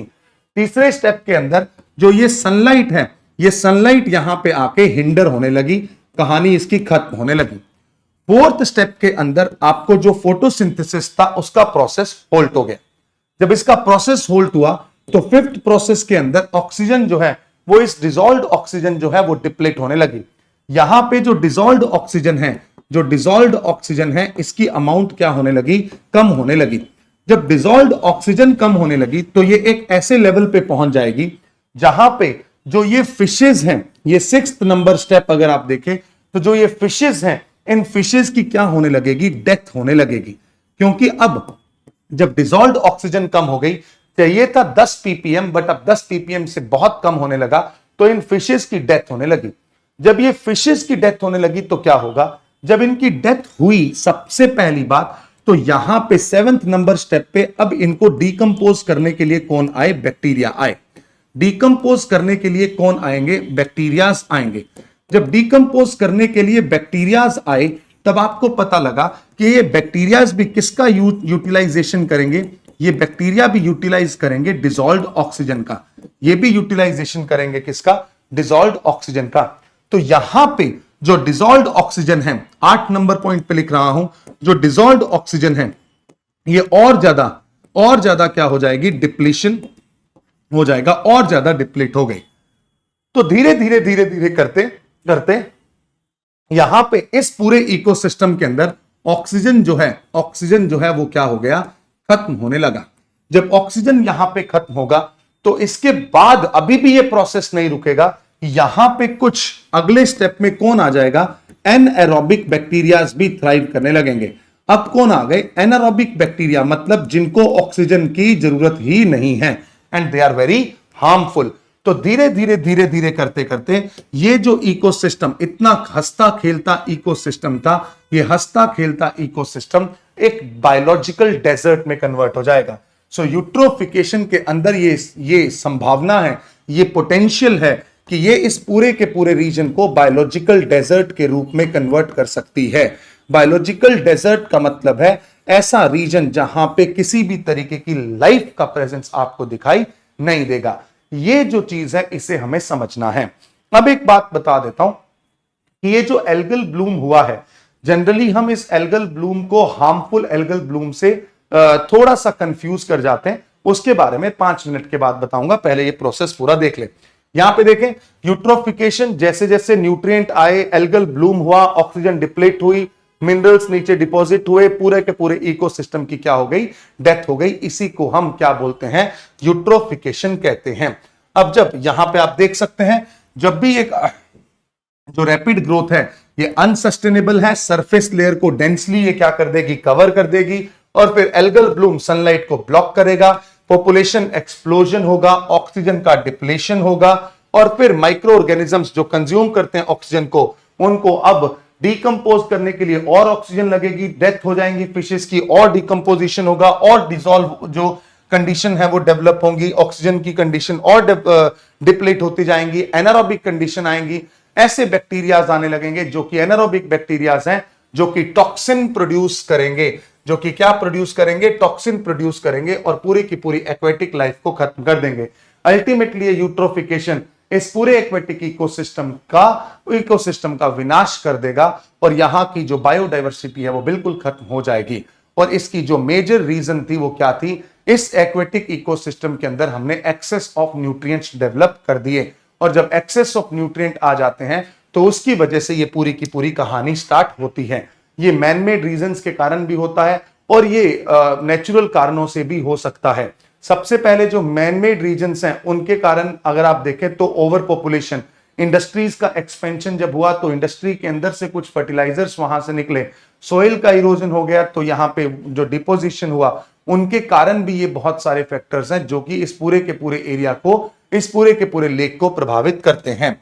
देन यहां पे अब हम बात करते हैं मेजर कॉजेस, जैसा कि मैंने आपको बताया फर्टिलाइजर्स, फिर आपको बताया जो ये एनिमल फीडिंग ऑपरेशंस हैं इनकी वजह से। Then sewage and industrial waste. Then environmental factor के अंदर आप टेम्परेचर देख लें, चाहे वो सैलिनिटी देख लें या एटमॉस्फेरिक कंडीशन देख लें, जिससे ऐसी टेम्परेचर कंडीशन हो गई, ऐसी बारिश हो गई, ऐसी क्लाइमेटिक कंडीशन हो गई कि एल्गीज डेवलप होने लगी। आखिर है तो वो क्लाइमेट के ऊपर ही डिपेंडेंट ना, चाहे उनको न्यूट्रिएंट मिल जाए तो ब्लूम हो जाए, चाहे उनको कंड्यूसिव कंडीशन मिल जाए तो ब्लूम हो जाए, बट वो क्या होनी चाहिए, ब्लूम होनी चाहिए, राइट। इसको हम एक्वेटिक इकोसिस्टम के अंदर यूट्रोफिकेशन की संज्ञा देते हैं। इस यूट्रोफिकेशन के कारण पूरी की पूरी बायोडायवर्सिटी खत्म हो जाती है। पहला, उस रीजन के अंदर बायोडायवर्सिटी खत्म, वो रीजन बायोलॉजिकल डेजर्ट के रूप में जाना जाता है। उसके साथ साथ पूरा इकोसिस्टम चेंज हो जाता है और उसके साथ साथ कुछ नई स्पीशीज इस इकोसिस्टम में आने लगती हैं, जो कि इन्वेजिव स्पीशी बनेंगी, जो कि एनारोबिक बैक्टीरियाज होंगे, जो कि उस पूरे इकोसिस्टम की सारी कहानी को बदल के रख देंगे। इस वजह से पूरा स्पीशी कॉम्पोजिशन चेंज हो जाता है। कुछ टॉक्सिन प्रोड्यूसिंग स्पीशीज आएंगी, जैसे कि अगर आपको सर्टेन एल्गी स्पीशीज होती हैं जो कि टॉक्सिन्स को रिलीज करती हैं, जिनको आप न्यूरोटॉक्सिन्स एंड हेपेटोटॉक्सिन्स के नाम से जानते हैं। ये जो टॉक्सिन्स हैं, ये धीरे धीरे वहां की जो शेलफिश हैं उनके अंदर क्या होगा, एक्यूमुलेट होगा और फाइनली ये बायो एक्यूमुलेट होते होते बायो मैग्नीफाई हो जाएगा ह्यूमंस तक। और जो बायोलॉजिकल ऑक्सीजन डिमांड है, ये मैं आपको वर्ड लेटर ऑन स्टेज में समझाऊंगा, जिससे आपको पता लगेगा कि बीओडी आखिर होता क्या है, उसका भी सिग्निफिकेंट राइज आपको दिखाई देगा। ठीक है, तो चले अब मैं इसको एक काम करता हूं, यहां पे यूट्रोफिकेशन जहां पे हमने अच्छा सा डायग्राम बनाया ही है, तो इसके कारण अगर आप देखें तो कारण क्या हो सकते हैं। सबसे पहला कारण, जैसा कि आपने देखा रीजंस के रूप में, आपने पहला रीजन देखा फर्टिलाइजर्स इसका मेजर कारण है। ठीक है, तो जो आप देख भी सकते हैं इसके अंदर आपको पहला मेजर रीजन क्या दिखाई देगा, फर्टिलाइजर्स दिखाई देंगे। Then second reason is concentrated animal feeding operations. जो लार्ज स्केल एनिमल फार्मिंग होती है, उनके अंदर जो एनिमल्स हैं, एनिमल्स का मैन्योर है, यानी कि जो गोबर हुआ वो भी तो चला गया अगर रन ऑफ होके, वो भी तो न्यूट्रिएंट लेवल एनरिच कर रहा है। उसके साथ साथ आपको सीवेज एंड इंडस्ट्रियल वेस्ट और इन्वायरमेंटल फैक्टर्स दिखाई देते हैं। सो फर्टिलाइजर्स, कंसंट्रेटेड, इसको मैं CAFO ही लिख देता हूं, कंसंट्रेटेड एनिमल फीडिंग ऑपरेशंस जहां हो रहे हैं। तीसरा sewage and industrial waste,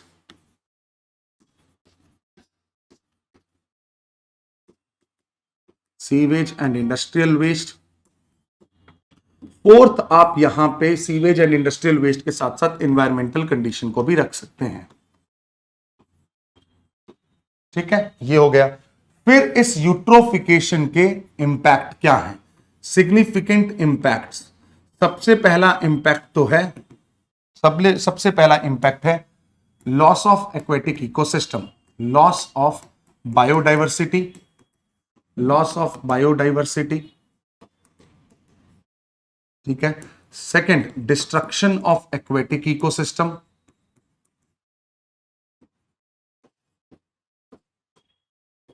aquatic ecosystem, development of new species,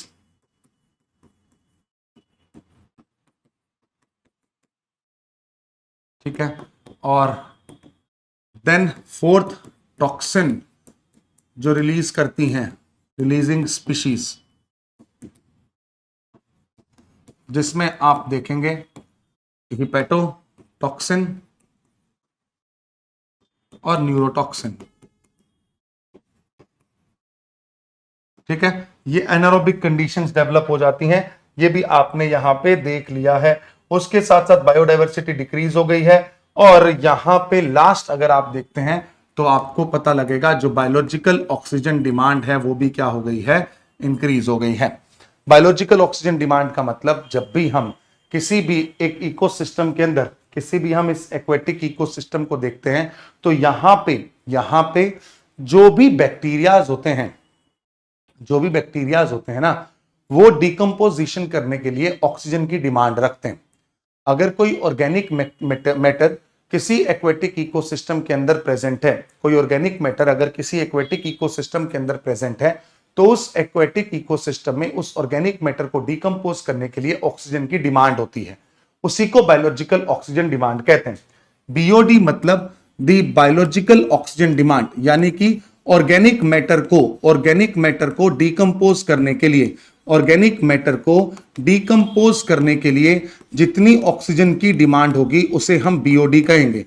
अब जो ऑक्सीजन की डिमांड है डिकम्पोज करने के लिए, जो ऑक्सीजन की डिमांड होगी उसे ही हम बीओडी कहेंगे।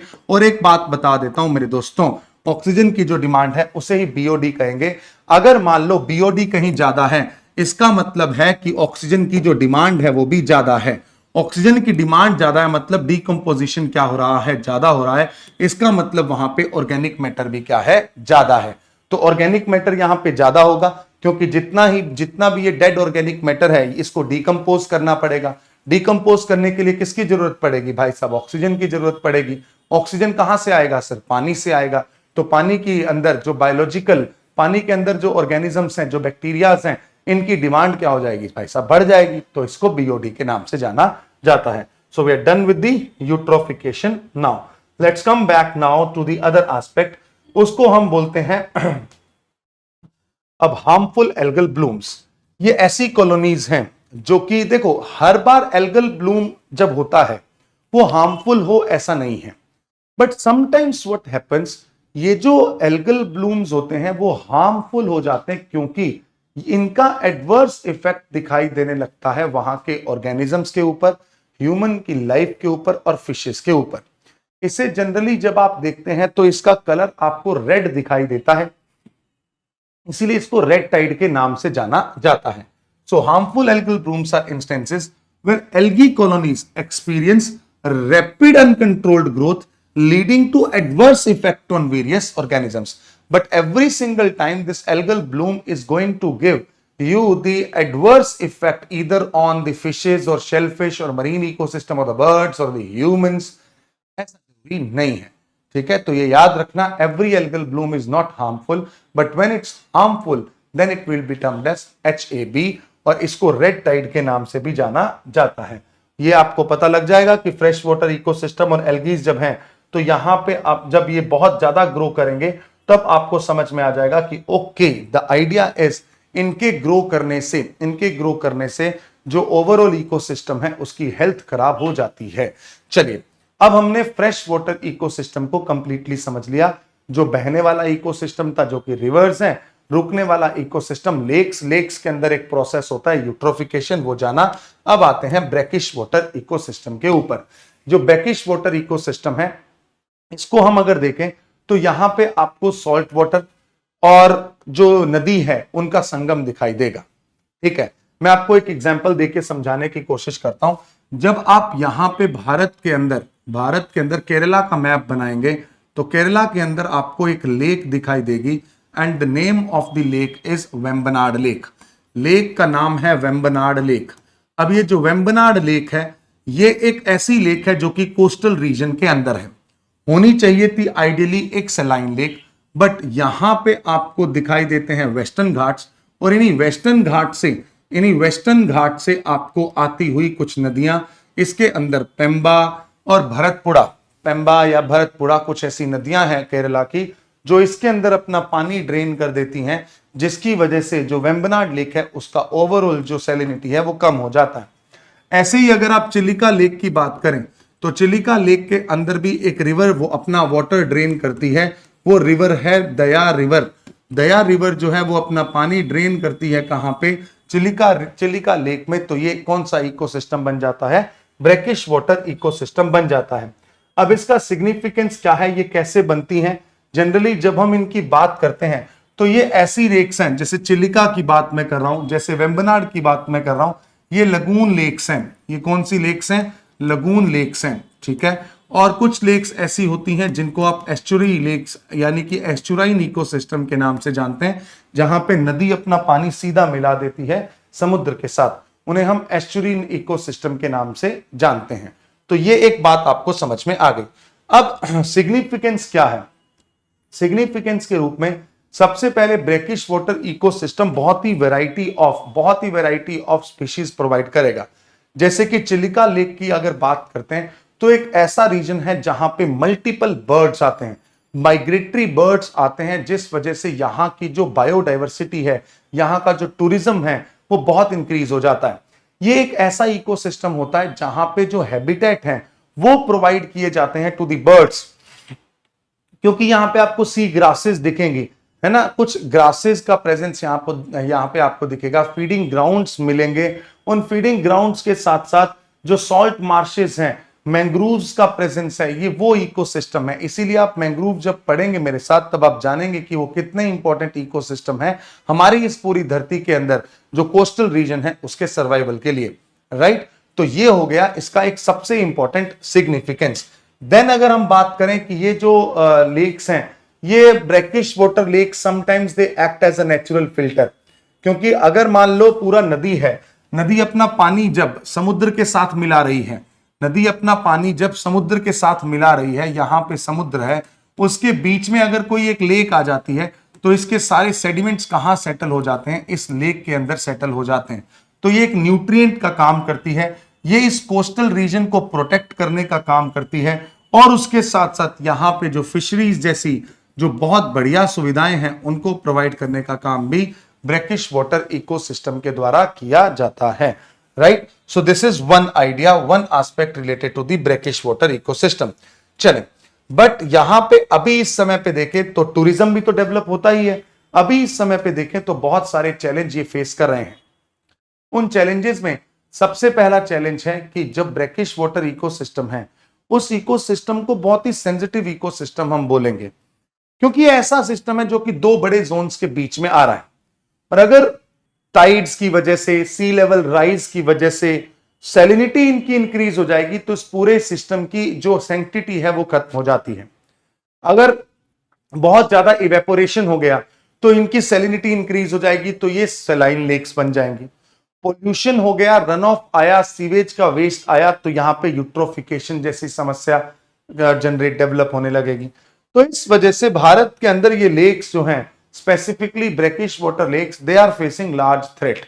ठीक है, इसके बारे में आपको जानना है तो आप मेरे साथ जब वेटलैंड्स पढ़ेंगे तब मैं आपको मॉन्ट्रिक्स रिकॉर्ड पढ़ाऊंगा, तब आप देखेंगे वहां पे पहले चिलिका लेक को शामिल किया गया था, अब तो खैर काफी रिवाइवल हमने उसका किया, उसे रिजुविनेट किया, तो अब हमें यहाँ पे चिलिका लेक में इतना ज्यादा पोल्यूशन नहीं दिखाई देता, but rest of the lakes are quite highly polluted in nature. That is what the big challenge in front of us. और यहीं पे अगर आप चैलेंज की बात करते हैं तो हमने बहुत सारे स्मॉल प्रोग्राम भी चलाए थे इसको बचाने के लिए, यहाँ के हैबिटेट जो डिस्ट्रक्ट हो रहे हैं उनको रोकने के लिए, ये जो ओवर एक्सप्लॉइट की जा रही हैं बिकॉज ऑफ द रिसोर्सेज, उसके लिए एक प्रोग्राम आया, that is UNDP GEF small grants program, SGP small grants program. ये सपोर्ट करता है कम्युनिटी पार्टिसिपेशन की। ये कहता है कि डेवलपिंग कंट्रीज के अंदर जब भी आप किसी ऐसे इकोसिस्टम को कंजर्व करना चाहते हैं तो आपको कम्युनिटी का रोल इंक्रीज करना पड़ेगा, कम्युनिटी के पार्टिसिपेशन को एनहांस करना पड़ेगा, आपको उसके रिलेटेड अवेयरनेस फैलानी पड़ेगी, आपको प्रमोट करना पड़ेगा, सस्टेनेबल तरीके से वहां पे फिशिंग हो, आपको वहां की जो प्रैक्टिसेस हैं उनको और सस्टेनेबल तरीके से कैरी आउट करना पड़ेगा, for that matter of the fact, so that we can revive these ecosystems, right? So brackish water ecosystem हमने देखा। अब आ जाएं हमारे अगले पार्ट के ऊपर, that is marine ecosystem। marine ecosystem, जैसा कि हमने देखा मरीन इकोसिस्टम को क्लासिफाई किया जाता है on the basis of the salt content. जब हम मरीन इकोसिस्टम की बात करते हैं तो इसका मतलब यह है कि यहां पे 35 पीपीटी से ज्यादा क्या होगा, 35 पीपीटी से ज्यादा सॉल्ट का कंसंट्रेशन मिलेगा। इसका क्लासिफिकेशन लार्जली किया जाता है on the basis of the depth. तो हम इसके क्लासिफिकेशन को देखते हैं, जैसे कि सबसे पहली बात, अगर मैं यहां पे आपको ओशन का डिवीजन दिखाऊं तो इस डिवीजन के अंदर आप बहुत सारे रीजन देख पा रहे होंगे। सबसे पहला आप लोगों ने ज्योग्राफी के अंदर पढ़ा होगा, there is a reason we call as the continental shelf, और उस शेल्फ से बाद का जो जोन है जहां पे अबाइसल प्लेन्स का प्रेजेंस आपको दिखाई देता है। तो सबसे पहली चीज, अगर मैं इसका हॉरिजॉन्टल लेवल पे डिवीजन देखूं तो यहां पे आपको दिखाई देता है सबसे पहला जोन, जिसे हम जानते हैं लिटोरल जोन के नाम से, लिटोरल जोन के नाम से। फिर आता है शेल्फ का रीजन, एंड शेल्फ के बाद का जो रीजन है, this entire reason beyond the shelf is the oceanic region, जहां पे डेप्थ बहुत ज्यादा है। ठीक है, बट हम इस डेप्थ के अकॉर्डिंग भी देखें तो इनको हम डिफरेंट डिफरेंट भाग में देख सकते हैं, जैसे कि epipelagic zone, mesopelagic zone, bathypelagic zone, abyssal pelagic zone, hadal pelagic zone. जैसे इपेलेजिक जोन, एपिपेलेजिक जोन की अगर हम बात करते हैं तो ये वो जोन है जहां पे 200 मीटर तक की रेंज है और सनलाइट यहां पे पेनिट्रेट कर सकती है, सनलाइट यहां पे पेनिट्रेट कर सकती है, इसको हम एपिपेलेजिक जोन के नाम से जानते हैं। उसके बाद हम देखें मेसोपेलेजिक, जिसे ट्वाइलाइट जोन के नाम से जाना जाता है, ट्वाइलाइट जोन के नाम से जिसे जाना जाता है, और ये ऐसा जोन है जो कि 200 मीटर से 1000 मीटर की डेप्थ तक आपको दिखाई देगा। देन उसके बाद आप देखेंगे you will see the mesopelagic zone, mesopelagic zone के बाद बेथिपेलेजिक जोन, जो कि एक्सटेंड करता है 1000 मीटर से 4000 मीटर तक। और ये जो जोन है इसे हम मिडनाइट जोन कहते हैं। क्यों कह रहे हैं आप समझ पा रहे होंगे, जैसे जैसे डेप्थ बढ़ती जा रही है वैसे वैसे जो सनलाइट है उसका अमाउंट कम होता जा रहा है। Then you will see abyssopelagic zone, abyssal plain जो होता है, जो कि सबसे डीप जोन होता है, वहीं पे आपको अबाइसोपेलेजिक जोन दिख जाएगा 4000 से 6000 मीटर की डेप्थ तक। और 6000 मीटर से आगे की जो डेप्थ है और डीप में अगर आप जाएंगे तब आपको हेडोपेलेजिक जोन दिखाई देगा।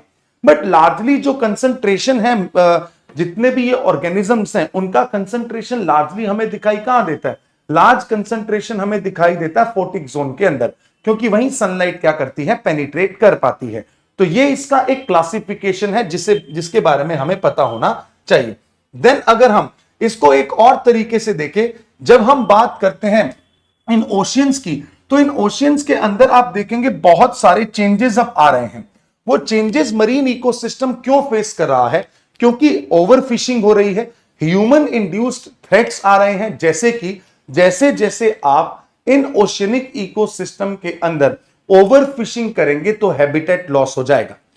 अगर मरीन इकोसिस्टम को देखता हूं तो वहां पे बायोटिक और एबायोटिक कंपोनेंट का एक ऐसा इंटरेक्शन है जिसकी वजह से पूरा का पूरा फूड चेन वहां पे सरवाइव करता है। जैसे हम बात करते हैं फाइटोप्लैंक्टन्स की, फाइटोप्लैंक्टन्स डायएटम्स, उनके ऊपर क्रस्टेशियंस आपको दिखेंगे, फिर आपको फिशेस दिखेंगी, छोटी फिश को खाने वाली बड़ी फिश दिखेगी, बड़ी फिश को खाने वाली उससे बड़ी फिश दिखेगी। तो ओवरऑल ये पूरा फूड चेन जो है, ये पूरा फूड चेन एस्टेब्लिश्ड है। और जो ये फाइटोप्लैंक्टन है जहां से ये कहानी स्टार्ट हुई, वो कहानी इसलिए स्टार्ट हुई क्योंकि वहां पे जो न्यूट्रिएंट्स थे, जो एबायोटिक कंपोनेंट था, उसने इसको ग्रो करने में मदद की। और उसके साथ साथ जो डिसॉल्व्ड ऑक्सीजन है उसने भी तो मदद की है, न्यूट्रिएंट के साथ साथ डिसॉल्व्ड ऑक्सीजन ने मदद की। तो ये बात हमें समझ में आई। अब एक बात बताओ, जैसे जैसे सी लेवल राइज होगा, जैसे जैसे सी लेवल राइज होगा, वैसे वैसे आपको पता लगेगा कि जो फोटिक जोन है they will become aphotic in nature. क्योंकि अगर मान लो पहले यहां तक, एक इस पेन से बताता हूं, अगर मान लो यहां तक इस रीजन में इतना फोटिक जोन था, ये फोटिक जोन है, बट अब सी लेवल राइज हो गया और सी लेवल यहां तक आ गया, तो फोटिक जोन इतना ही हो गया और ये वाला जो रीजन है this will become aphotic in nature. तो यहां पे बहुत लार्ज स्केल पे डाइवर्सिटी है उसके चेंजेस आएंगे। पहले क्या होता था, बहुत सारे एरियाज ऐसे थे जो कि विल्डरनेस एरियाज थे, यानी कि ह्यूमन से अनडिस्टर्ब्ड एरियाज थे।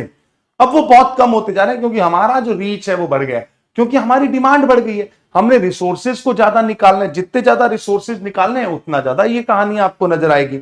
इकोसिस्टम का इंपैक्ट आपको दिखाई देगा मरीन इकोसिस्टम पे टेम्परेचर का, क्योंकि आगे आने वाले समय में I am going to teach you certain facts that is in relation to ocean acidification. वो मैं किस रूप में पढ़ाऊंगा, ओशियन एसिडिफिकेशन के रूप में भी हम इसको पढ़ने वाले हैं। तो ये बात आपको समझ के रखनी है।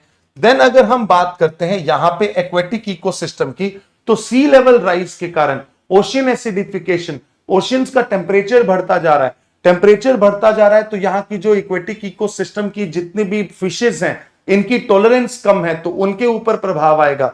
और उसके साथ साथ जब प्लास्टिक पोल्यूशन हम कर रहे हैं वो भी बहुत बड़ा इसके ऊपर एक रोल प्ले करता है। और अगर आपको पता हो तो आप जानेंगे इस चीज को मेरे साथ ही आगे आने वाले पोल्यूशन के क्लासेस के अंदर। There is a great Pacific garbage patch, जो ग्रेट पैसिफिक गार्बेज पैच है ये भी बहुत ही बड़ा कंसर्न है कि इतना गार्बेज का बड़ा पैच डेवलप हो चुका है, एक आइलैंड बन चुका है पैसिफिक ओशन के अंदर इस पूरे के पूरे गार्बेज का। और यहां पे सबसे बड़ी समस्या आती है कि ये जो इकोसिस्टम है यहां पे ऑयल स्पिल जैसी घटनाएं जब हो जाती हैं तो और प्रभाव पड़ता है।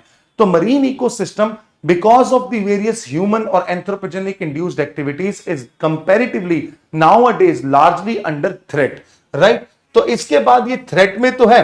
अब इसके अंदर एक और फिनोमिना आता है जिसे आप एमॉक के नाम से जानते हैं, बट ये फिनोमिना मैं डिटेल में आपको ज्योग्राफी के अंदर समझाऊंगा क्यों ऐसा है। क्योंकि एमॉक लार्जली ओशनिक करंट और ओशनिक जो हमारे ओशनिक करंट्स है, डीप ओशनिक करंट्स है, उनमें पढ़ा जाता है। बट मैं इसका एक बहुत खूबसूरत सा आयाम आपको बताता हूं, वो क्या है। देखिए, एमॉक का एक सबसे बड़ा जो रोल है, एमॉक का जो सबसे बड़ा रोल है that is the redistribution of heat. इसका जो सबसे बड़ा रोल है वो क्या है? Redistribution of heat, right. Redistribution of heat कैसे होता है इसको हम समझते हैं और बहुत ही आसान सी भाषा में समझते हैं। एमॉक क्या है? एक कन्वेयर बेल्ट है, overturning circulation. It is a conveyor belt. ये कन्वेयर बेल्ट के रूप में काम करता है। अब ये कन्वेयर बेल्ट क्या होता है उसको समझते हैं। होता यह है, अगर मान लो ये इक्वेटर का रीजन है और ये पोलर रीजन है। इक्वेटर के रीजन का जो पानी होता है दैट इज कंपैरेटिवली वार्मर। वो जब पानी पहुंचा कहां पे? पोल रीजन के पास, तो ये पानी हो जाता है बहुत ज्यादा ठंडा। और जब पानी बहुत ज्यादा ठंडा हो जाता है तब इसकी क्या होती है? जो इसकी डेंसिटी है वो बढ़ जाती है, और डेंसिटी जब बढ़ जाती है तो ये पानी नीचे आता है। इस जोन को बोला जाता है डाउन वेलिंग जोन। इसको बोलते हैं डाउन वेलिंग जोन। और मैंने यहां पे एक वर्ड यूज किया कि डेंसिटी बढ़ जाती है, इसीलिए इन करंट्स को हम डेंसिटी करंट के नाम से भी जानते हैं। और ये जो डेंसिटी करंट है ये डीप वाटर करंट है। और ये डीप वाटर करंट क्यों है? क्योंकि जो पानी यहां से डाउन वेलिंग जोन में नीचे आया, यही पानी जब नीचे पहुंचेगा तो बहुत ठंडा हो जाएगा, और यही ठंडा पानी पोल से कहां पे चलने लगेगा? इक्वेटर की ओर, और यहां पे टकरा के ऊपर आएगा, जिसे आप अपवेलिंग के नाम से जानते हैं, जिसे आप अपवेलिंग के नाम से जानते हैं। तो ये कन्वेयर बेल्ट है जिससे आपने देखा इक्वेटर का जो एक्सेसिव वार्म वाटर था वो कहां पहुंचा? पोल तक। पोल का एक्सेसिवली ठंडा पानी कहां पहुंचा? इक्वेटर तक। और जब ऐसा हो रहा है मेरे दोस्तों, मेरे भाइयों, मेरे बहनों, तो ऐसा होगा कि इस रीजन के अंदर जो हीट का रीडिस्ट्रीब्यूशन है वो चलता जा रहा है। इक्वेटर की एक्सेसिव हीट पोल तक पहुंच रही है, पोल की एक्सेसिव ठंड इक्वेटर तक पहुंच रही है, दोनों जीवन व्यतीत कर रहे हैं। बट अगर ये कन्वेयर बेल्ट जो है, अगर ये कन्वेयर बेल्ट स्लो हो गया, अगर ये कन्वेयर बेल्ट स्लो हो गया, तो क्या ओशन के अंदर एक्सट्रीम टेम्परेचर्स दिखाई देंगे? जी हां, हमें एक्सट्रीम टेम्परेचर देखने को मिलेंगे। और उस एक्सट्रीम टेम्परेचर में आप खुद समझो, जहां बर्फ जम जाएगी, वहां बर्फ जमने के कारण विंटर किल होने लगेगा। जहां टेम्परेचर बहुत बढ़ जाएगा वहां पे ऑक्सीजन की जो सोल्यूबिलिटी है वो कम हो जाएगी, डीओ कम हो जाएगा, डिसॉल्व्ड ऑक्सीजन कम हो जाएगा, तो वहां पे भी बहुत सारी समस्याओं का सामना करना पड़ेगा। ये बात है, इसी को बोला जाता है अटलांटिक मेरिडाइनल ओवरटर्निंग सर्कुलेशन। और ग्लोबल वार्मिंग के कारण अभी ऐसा देखा जा रहा है कि ये जो अटलांटिक मेरिडाइनल ओवरटर्निंग सर्कुलेशन है ये बहुत स्लो होता जा रहा है, और इसी का कॉन्सिक्वेंस है कि मरीन एक्वेटिक इकोसिस्टम पे लार्ज स्केल पे प्रभाव पड़ते हैं। बट इस एक्वेटिक इकोसिस्टम को तो जान लिया, बट इसके ऑर्गेनिज्म को जानना और भी ज्यादा जरूरी है। क्योंकि हमने जब ऑर्गेनिजम्स देखे तो इन ऑर्गेनिजम्स को हम इनकी डेप्थ, क्योंकि पूरा इकोसिस्टम हमने डेप्थ के हिसाब से डिवाइड किया है, चाहे वो एपिपेलेजिक जोन है, चाहे वो मेसोपेलेजिक जोन है, चाहे वो बेथिपेलेजिक जोन है ना, चाहे वो एबाइसोपेलेजिक जोन है, या वो हेडल जोन है। ये सारे जोन जितने भी हमने डिवाइड किए हैं, दोबारा बोल देता हूं, epipelagic zone, then you have mesopelagic zone, then you have bathypelagic zone, abyssopelagic zone and hadal zone. ये सारे जोन डेप्थ के अकॉर्डिंग है। तो इन्हीं हर डेप्थ के अकॉर्डिंग आपको एक्वेटिक ऑर्गेनिजम्स का प्रेजेंस भी दिखाई देगा। ये एक्वेटिक ऑर्गेनिजम्स कौन कौन से हैं? इनको जाना जाता है न्यूस्टन, इनको जाना जाता है पेरीफाइटन, न्यूस्टन, पेरीफाइटन, फिर प्लैंकटन, इसका नाम तो मैं बार बार लेता ही हूं, plankton, then nektons and then benthos. ये बेस्ड होते हैं कि इनका हैबिटेट कहां पे है और इनका बिहेवियर कैसा है। मतलब कई तो सपोर्ट में एकदम खड़े हैं, कई तैर के अपना खाना ले रहे हैं, कई जो तैर रहे हैं वो टॉप पे तैर रहे हैं और बर्ड्स उन्हें उठा के ले जाते हैं, कई थोड़ा अंदर तैर रहे हैं और बाहर जाते हैं, सांस लेके नीचे आ जाते हैं। तो ये इनका डिफरेंट बिहेवियर पैटर्न, और उसके साथ साथ बिहेवियर के साथ साथ मोर ओवर ये जो प्लैंक्टन्स हैं, ये जो ऑर्गेनिजम्स हैं, बिहेवियर के साथ साथ इनकी लोकेशन भी बहुत काम करती है इनको समझने के लिए। जैसा कि आप अपनी स्क्रीन पे अब देख सकते हैं, ये सारे के सारे डिफरेंट डिफरेंट जोन्स में पाए जाने वाले बहुत सारे एनिमल्स हैं। जहां पे आपको बेंथिक जोन जो दिखाई देता है वो ऐसा जोन है जो कि यहां से, जो कि सी बेड का जोन होता है, मतलब जहां पे सरफेस अटैच्ड है, उसको आपने बेंथिक जोन बोला है। फिर प्लैंक्टन जो हैं, ये फाइटोप्लैंक्टन और जूप्लैंक्टन जो कि आपको ऊपर के रूप में दिखाई देते हैं। Then you will see some whales, है ना। फिर आप कुछ और ऑर्गेनिजम्स यहां पे देख पा रहे हैं, जैसे कि ईल, उसके साथ साथ octopus, sea spider, red tail fish, multiple organisms are present. अब इनका जो क्लासिफिकेशन किया वो कैसे किया? सबसे पहले क्लासिफिकेशन में आते हैं न्यूस्टन। इनको प्लूस्टन भी कहते हैं, बट न्यूस्टन जनरली यूज होता है। और ये कहां पे रहते हैं? सरफेस पे रहते हैं। कहां पे रहते हैं? सरफेस पे रहते हैं। और अगर सरफेस पे रहेंगे तो कोई भी बर्ड आएगा इन्हें उठा के ले जाएगा। ठीक है, ये जो न्यूस्टन्स हैं, ये ऐसे ऑर्गेनिजम्स हैं जो कि किसी भी एक्वेटिक एनवायरनमेंट के अंदर, चाहे वो ओशियन है या एस्चुरी है या रिवर है या पॉन्ड है, उसके अंदर सरफेस पे तैरते हुए जो छोटे छोटे कीड़े तुम्हें दिखाई देंगे वही न्यूस्टन्स होते हैं। ये अपर सरफेस पे होते हैं और वाटर की, और upper surface of the water, but also underneath it, adapting to various micro environment within the aquatic ecosystem. But अपने हिसाब से ये क्या करते हैं? खुद को अडेप्ट कर लेते हैं, कभी ऊपर कभी थोड़ा सा नीचे। ठीक है, न्यूस्टन ऑर्गेनिजम्स जो हैं, दे मे इनहेबिट द सरफेस, वो सरफेस को भी इनहेबिट कर सकते हैं, नो डाउट अबाउट दैट, ऊपर वाली लेयर पे भी, नीचे वाली लेयर पे भी। बट लार्जली ये बात ध्यान रखना, ये एक फूड सोर्स बनते हैं किसका? जूप्लैंक्टन का। Neuston organisms play essential ecological roles serving as a food source for the zooplankton migrating from deeper layers to the surface. कोई ऐसे जूप्लैंक्टन जो कि डीपर लेयर से ऊपर आ रहे हैं, उनका खाना बन जाते हैं। खत्म कहानी। ठीक है, इसके बाद आता है पेरीफाइटन। ये ऐसे एक्वेटिक ऑर्गेनिजम्स हैं जो कि they comprise a diverse blend of algae, cyanobacteria, बहुत ही जरूरी है, heterotrophic micro organism, algae, cyanobacteria, ये पेरीफाइटन है। पेरीफाइटन, एल्गी, साइनोबैक्टीरिया और हेट्रोट्रॉफिक माइक्रो ऑर्गेनिजम्स, ये पेरीफाइटन की संज्ञा इन्हें दी जाती है। ये जो पेरीफाइटन है, they are thriving specifically on the hard surfaces within aquatic ecosystem. जहां पे सरफेस मिलेगा वहां पे आपको एल्गी और उसके साथ साथ साइनोबैक्टीरिया मिलेंगे। आप देखो ना, अगर आप अपने घर की टंकी पे जाते हैं, उस टंकी के अंदर जाएंगे, सरफेस पे आपको फिसलन नजर आएगी। वो काई कहां से आई? वो एल्गी क्या है? वो पेरीफाइटन है। क्या चाहिए था? सरफेस चाहिए था। वॉल्स पे देखेंगे, एल्गी नजर आएगी। क्या था? सरफेस था। पेरीफाइटन है। क्या है? एल्गी है। क्या है? साइनोबैक्टीरियास है। ठीक है, उसके बाद आ जाए, इनकी जो ग्रोथ है वो टेम्परेचर के द्वारा इन्फ्लुएंस होगी ही, बिल्कुल सही बात है। फूड प्रोडक्शन का काम कर रहे हैं। फिर आते हैं प्लैंक्टन्स। इनको कौन भूल सकता है?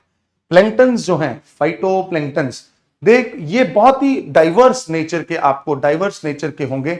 और यहां पे they will be characterized by their inability to actively swim against currents, air, winds. ये करंट के अगेंस्ट स्विम नहीं कर सकते हैं, रुके हुए हैं। वाइड साइज रेंज के होते हैं, कुछ माइक्रोमीटर्स के होते हैं, कुछ बहुत बड़े होते हैं। इनके अंदर एक बात मैंने आपको पहले बताई थी कि इनका जो टर्नओवर रेट है वो बहुत ही हाई होता है। टर्नओवर रेट बहुत ही हाई होता है, दैट इज वन एस्पेक्ट। जैसा कि आप देख सकते हैं यहाँ पे phytoplanktons, then you will have the zooplanktons here, phytoplanktons and zooplanktons. अच्छी फोटोज हैं, याद रहेगा। सबसे पहले हमने देखा न्यूस्टन देखा था, पानी के ऊपर वो छोटा सा तैरता हुआ कीड़ा। फिर पेरीफाइटन समझ में आ गया, हाँ ठीक है, पेरीफाइटन क्या होता है? साइनोबैक्टीरिया, एल्गी फिसल जाते हैं जिसके ऊपर। फिर आते हैं sir plankton. Sir plankton, phytoplankton, जूप्लैंक्टन बचपन से पढ़ते आए हैं, जब से एक्वेटिक इकोसिस्टम पढ़ रहे हैं तब से पता है, खाना बनाने का काम कर रहे हैं। फिर आता है सर नेक्टन। नेक्टन को सर कौन भूल सकता है, क्योंकि ये फिशेज जो हैं वो नेक्टन्स ही हैं।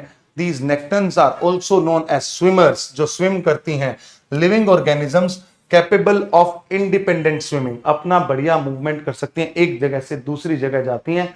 और अर्नस्ट हैकेल, जिन्होंने इसको नाम दिया था, जर्मन बायोलॉजिस्ट थे जिनको नेक्टन्स बोला गया, यहां पे आपको देखने को मिलेगा कि ये कहीं पे भी हो सकती हैं, फोटिक और एफोटिक जोन में मरीन इकोसिस्टम में एक पिवटल रोल प्ले करती हैं, क्योंकि प्राइमरी कंज्यूमर्स और हायर ट्रॉफिक लेवल के बीच का ये फूड वेब क्रिएट करने में बहुत मदद कर रही हैं। जैसा कि आपको वेल दिखाई दे रहा है, you will see turtle, tuna, you will see crab, they all are the nektons, they all are the nektons. तो प्लीज थोड़ा ध्यान से देखिएगा। बेंथोस मैंने बता दिया, जो सबसे नीचे सरफेस होगा उसके साथ अटैच जो होंगे उनको आपने बेंथोस बोला। जो बॉटम ऑफ एक्वेटिक बॉडीज हैं, बड़ी एक्वेटिक बॉडीज के बॉटम पे जो मिलेगा उन्हें आप बेंथिक जोन और बेंथिक ऑर्गेनिज्म के नाम से जानेंगे। ये जो बेंथिक ऑर्गेनिजम्स हैं, इकोलॉजिकल रीजन ऐसा जहां पे अगर आप देखें कि among benthic organisms macrobenthos which measures greater than 1 mm has garnered the most extensively research attention to the date। बहुत सारे बेंथिक ऑर्गेनिजम्स अभी आपको ग्रुप्स में दिखाई देंगे और लार्जली ये जो इनकी हैबिटेट प्रेफरेंस होती है उसके अकॉर्डिंग ये चलना स्टार्ट करते हैं। या तो ये आपको ओशन के फ्लोर पे दिखेंगे या कुछ centimeter below its surface. These are the benthic organisms. जैसे कि आप देखें सी कुकुम्बर, जैसे कि आपको दिखाई देगा एम्फीपॉड, है ना, ये श्रिम्प्स जो हैं ये बेंथिक के अंदर आएंगे।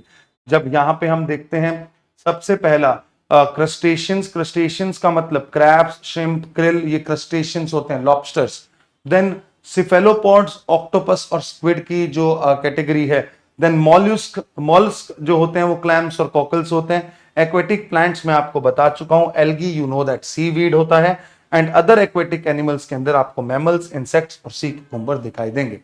ये मरीन ऑर्गेनिज्म के अंदर फूड सोर्सेज का काम करते हैं। और मुझे पता है आप फूड सोर्स में इनको बहुत ज्यादा तरीके से यूज करते भी होंगे अगर आप नॉन वेजिटेरियन हैं। मैं नहीं खाता हूं, मतलब मुझे तो इनके बारे में इसलिए इतना पता नहीं है, बट जो दोस्त वगैरह हैं वो कहते हैं जब गोवा जाते हैं तो यही इसी सी फूड के ही दीवाने होते हैं वो। ठीक है, चलो हैं अगला।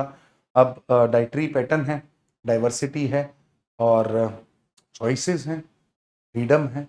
चले आ जाएं एक्वेटिक वेजिटेशन पे। हैबिटेट, हैबिटेट अगर हम देखें एक्वेटिक वेजिटेशन के अंदर जो हमने 3-4 चीजें पढ़नी है वो कौन सी हैं।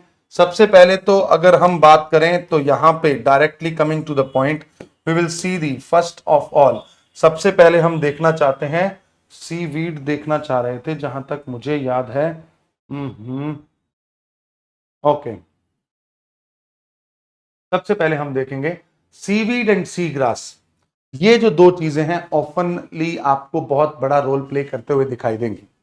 सी ग्रास क्या होता है? एक ऐसा फ्लावरिंग प्लांट जो कि शैलो वाटर में, सैंडी कोस्ट लाइन, जो कोस्टल एरियाज होते हैं वहां पे पानी शैलो है, उस कोस्टल एरिया के अंदर जो छोटे छोटे फ्लावरिंग प्लांट्स होंगे उन्हें सी ग्रास बोला जाता है। भारत के अंदर स्पेसिफिकली अगर आप देखें तो लक्षद्वीप आइलैंड्स में बहुत ज्यादा सी ग्रासेस का प्रेजेंस दिखाई देगा। You will see the presence of sea grasses in Tamil Nadu and within the lagoons of Lakshadweep Islands, and also exist around the Andaman and Nicobar Islands। Andaman and Nicobar islands के आसपास भी दिखाई देती हैं। Botanical nature की बात करें तो ये सी ग्रासेस जो हैं इनको हम कैसे क्लासिफाई करते हैं? मेरीन फ्लावरिंग प्लांट्स हैं जिनकी रिजेंबलेंस है टेरेस्ट्रियल ग्रासेस के साथ, इसीलिए इनको सी ग्रासेस बोला गया। जैसा कि आप यहाँ पे इसकी फोटोज देख सकते हैं, you will get more of the clarity कि एल्गी और सी ग्रास के अंदर फर्क होता है ना। जो सी ग्रासेस हैं ये जैसे टेरेस्ट्रियल प्लांट्स हमें दिखाई देते हैं वैसे ही ये दिखाई देंगी शैलो कोस्टल वाटर के अंदर जहां पे सैंड की अवेलेबिलिटी है। शैलो कोस्टल वाटर के अंदर जहां पे सैंड की अवेलेबिलिटी है, जहां पे बहुत ही काम एरिया है, मतलब काम एरिया का मतलब ज्यादा कोई बड़ा इतना टर्बुलेंस नहीं है और जो हमारी सी वेव्स टाइड्स हैं वो ज्यादा स्ट्रांग नहीं है, तो वहां पे ये प्रेफर करती हैं ग्रो करना। तो ये होती हैं सी ग्रासेस। इन्हें हम किस नाम से जानते हैं? सी ग्रासेस। सॉल्ट सी ग्रासेस हैं तो सॉल्ट वाटर में तो इनके पास थ्राइव करने की रिमार्केबल कैपेबिलिटी होगी ही। अब जो वेव और करंट्स होती हैं, अब मैंने बोला कि ये खुद काम एरिया पसंद करती हैं, तो जो वेव और करंट होगा उनके लिए क्या होगा? उनके लिए ये एक बहुत बड़ा नेचुरल बैरियर की तरह काम करती हैं और ऊपर से जितने भी सेडिमेंट्स होंगे उन सेडिमेंट्स को फिल्टर करने का काम करेंगी। और एक रीजन जहां पे बहुत सारी ग्रासेस हैं तो बहुत सारा हैबिटेट भी इनको दिखाई देगा। चाहे वो मरीन इन्वर्टेब्रेट्स हैं, चाहे वो ब्रीडिंग ग्राउंड्स हों, ये सारे आसपास के एरिया में आपको दिखाई देंगे। Then you will see enhanced biodiversity. This is something which is the major function. और न्यूट्रिएंट सिंक फंक्शन तो होगा ही, क्योंकि एस्चुरीज के पास हैं, they act as the nutrient sinks, buffering का काम कर रहे हैं, फिल्टर कर रहे हैं, न्यूट्रिएंट को सिंक करवा रहे हैं। अब आईयूसीएन कंजर्वेशन जो है वो प्रायोरिटी पे है इन सी ग्रासेस के लिए, क्योंकि जैसे जैसे टेम्परेचर बढ़ता जा रहा है, सी लेवल बढ़ता जा रहा है, तो इनका इकोलॉजिकल जो थ्रेट है वो इन पे वो बढ़ता जा रहा है और इनका सिग्निफिकेंस भी है। इसीलिए इनकी यहाँ पे जो डाइवर्सिटी है वो बहुत ज्यादा होती है और उसको बचाने के लिए IUCN is also concern, right. चलिए, इसके बाद आता है सीवीड्स। सीवीड्स अभी आपने देखा, सी ग्रासेस मैंने आपको बता दिया, सी ग्रासेस नॉर्मल जो हमारे टेरेस्ट्रियल लेवल पे ग्रासेस होती हैं, और उसके बाद सीवीड्स ऐसी ग्रासेस हैं जो कि एक्चुअली प्लांट्स हैं, राइट, जो है plants, actually they are plants. और ये कलर, डिफरेंट कलर्स की एल्गीज दिखाई देंगी, शेप होगा इनका, डिफरेंट साइज होगा, डिफरेंट स्ट्रक्चर होगा, है ना, और पूरे के पूरे वर्ल्ड में ओशंस के अंदर आपको दिखाई देती है। मरीन इकोसिस्टम की जान है एल्गीज, और मैंने आपको जैसे बताया पेरीफाइटन की कैटेगरी में इनको रखा जाता है। अब कुछ एल्गीज ऐसी होती हैं जिनको आप मैक्रोस्कोपिक एल्गीज कहते हैं। मैक्रोस्कोपिक एल्गीज, और ये जो मैक्रोस्कोपिक एल्गीज हैं, they lack true tissue differentiation such as roots हैं, स्टेम्स हैं, लीव्स हैं। Instead they possesses leaf like appendages, leaf like appendages इनका दिखाई देता है। बट जब हैबिटेट की बात आती है तो ये कॉमनली आपको रॉक्स और कोरल्स के साथ अटैच होते हुए ही दिखाई देंगी। जैसा कि मैंने आपको बोला था, काई जो है दे नीड सरफेस, और सरफेस के साथ वो अटैच होती हैं, ठीक है। Then preference for shallow water, obviously shallow water के अंदर ये आपको दिखाई देंगी, जबकि बेंथोस और बेंथिक ऑर्गेनिजम्स जो होते हैं वो डीप सरफेस के अंदर थोड़ा सा रहना पसंद करते हैं। क्लासिफिकेशन अगर हम देखें, broadly categorised into the basis of their colour pigmentations. जैसे आपने बहुत बार सुना होगा blue green algae, brown algae, red algae, ये डिफरेंट कलर्स इनके अंदर आपको दिखाई देंगे। सीवीड और सी ग्रास, ये बहुत बात आपने कर ली है, फ्लावरिंग प्लांट्स हैं, बट एक केल्प है जो लार्ज ब्राउन कलर की एल्गी है। अगर आप बायोटिक शैम्पू यूज करते हैं तो केल्प फॉरेस्ट का एक शैम्पू आता है, वो केल्प एक पर्टिकुलरली एल्गी है, सीवीड है, जो आपको नॉर्वे के रीजन यानी कि जो ठंडे प्रदेश हैं वहां पे मिलती है, जिसके अंदर बहुत सारी अच्छी बात, बहुत सारे न्यूट्रिशनल वैल्यूज दिखाई देते हैं, और इसी वजह से उनको एक्सट्रैक्ट भी किया जाता है। That is the seaweed versus the sea grass, right. और उसके साथ साथ आपने क्या देखा, एल्गीज, केल्प फॉरेस्ट के बारे में भी जाना। अब यहां पे जो सीवीड्स हैं इनके बहुत सारे हार्मफुल इफेक्ट्स भी हैं और इनके फंक्शंस भी हैं। अगर इनके फंक्शंस की बात करें तो ये प्राइमरी प्रोड्यूसर्स हैं, पूरा एक्वेटिक इकोसिस्टम का चेन इनसे डिसाइड होता है। हैबिटेट को बनाने के लिए शुरुआत यही करते हैं पूरे इकोसिस्टम की, इसीलिए they are at the foundation aspect. जब कोई सीवीड होगा, एल्गी होगा, फोटोसिंथेसिस करेगा, न्यूट्रिशन का यूज करेगा, फिर गैसेज रिलीज करेगा, तो पूरा न्यूट्रिएंट साइक्लिंग जो है वो यही कर रहा है। जैसा मैंने बोला कि फोटोसिंथेसिस मतलब कार्बन सिक्वेस्ट्रेशन भी करेगा, इसी वजह से इनके बहुत सारे यूटिलाइजेशंस हैं। केल्प फॉरेस्ट के अंदर मैंने आपको बता दिया है कि उसका बहुत ज्यादा इस्तेमाल किया जाता है न्यूट्रिशनल वैल्यूज की वजह से। और अगर आप ओशियन जो केल्प का एग्जांपल देखेंगे, नॉर्वे के रीजन में आपको ठंडे प्रदेशों में डीप जोन में आपको केल्प दिखाई देंगे, और वो केल्प जो एंटी हेयर फॉल जो शैम्पूज हैं उनके अंदर उनका इस्तेमाल किया जाता है। दो वो असली है नकली है बट हाँ, उसके नाम से एक फॉरेस्ट, एक पर्टिकुलर क्या आता है, शैम्पू आता है। मैं इसका नाम क्यों ले रहा हूं मालूम, बार बार बायोटिक क्यों ले रहा हूं, कहीं ये मत सोचना कि मैं यूज कर रहा हूं इसलिए नहीं। ये आम जो हमारी जिंदगी है वहां से बड़े सारे सवाल पूछे जाते हैं। जैसे कि एक बार यूपीएससी ने ट्राइक्लोसैन के बारे में पूछ लिया था, ट्राइक्लोसैन इज यूटिलाइज्ड फॉर, ये 2020 या 2021 का प्रीलिम्स का सवाल है। इसका आंसर था टॉयलेटरी पर्पसेस के लिए यूज किया जाता है। बस मैंने अपनी क्लास में इतना बताया था कि जो ये ट्रेस्मे शैम्पू है, ट्रेस्मे का नाम वहीं से आया है, क्योंकि इन शैम्पूज के अंदर इनका इस्तेमाल ट्राइक्लोसैन जैसे केमिकल्स का इस्तेमाल होता है।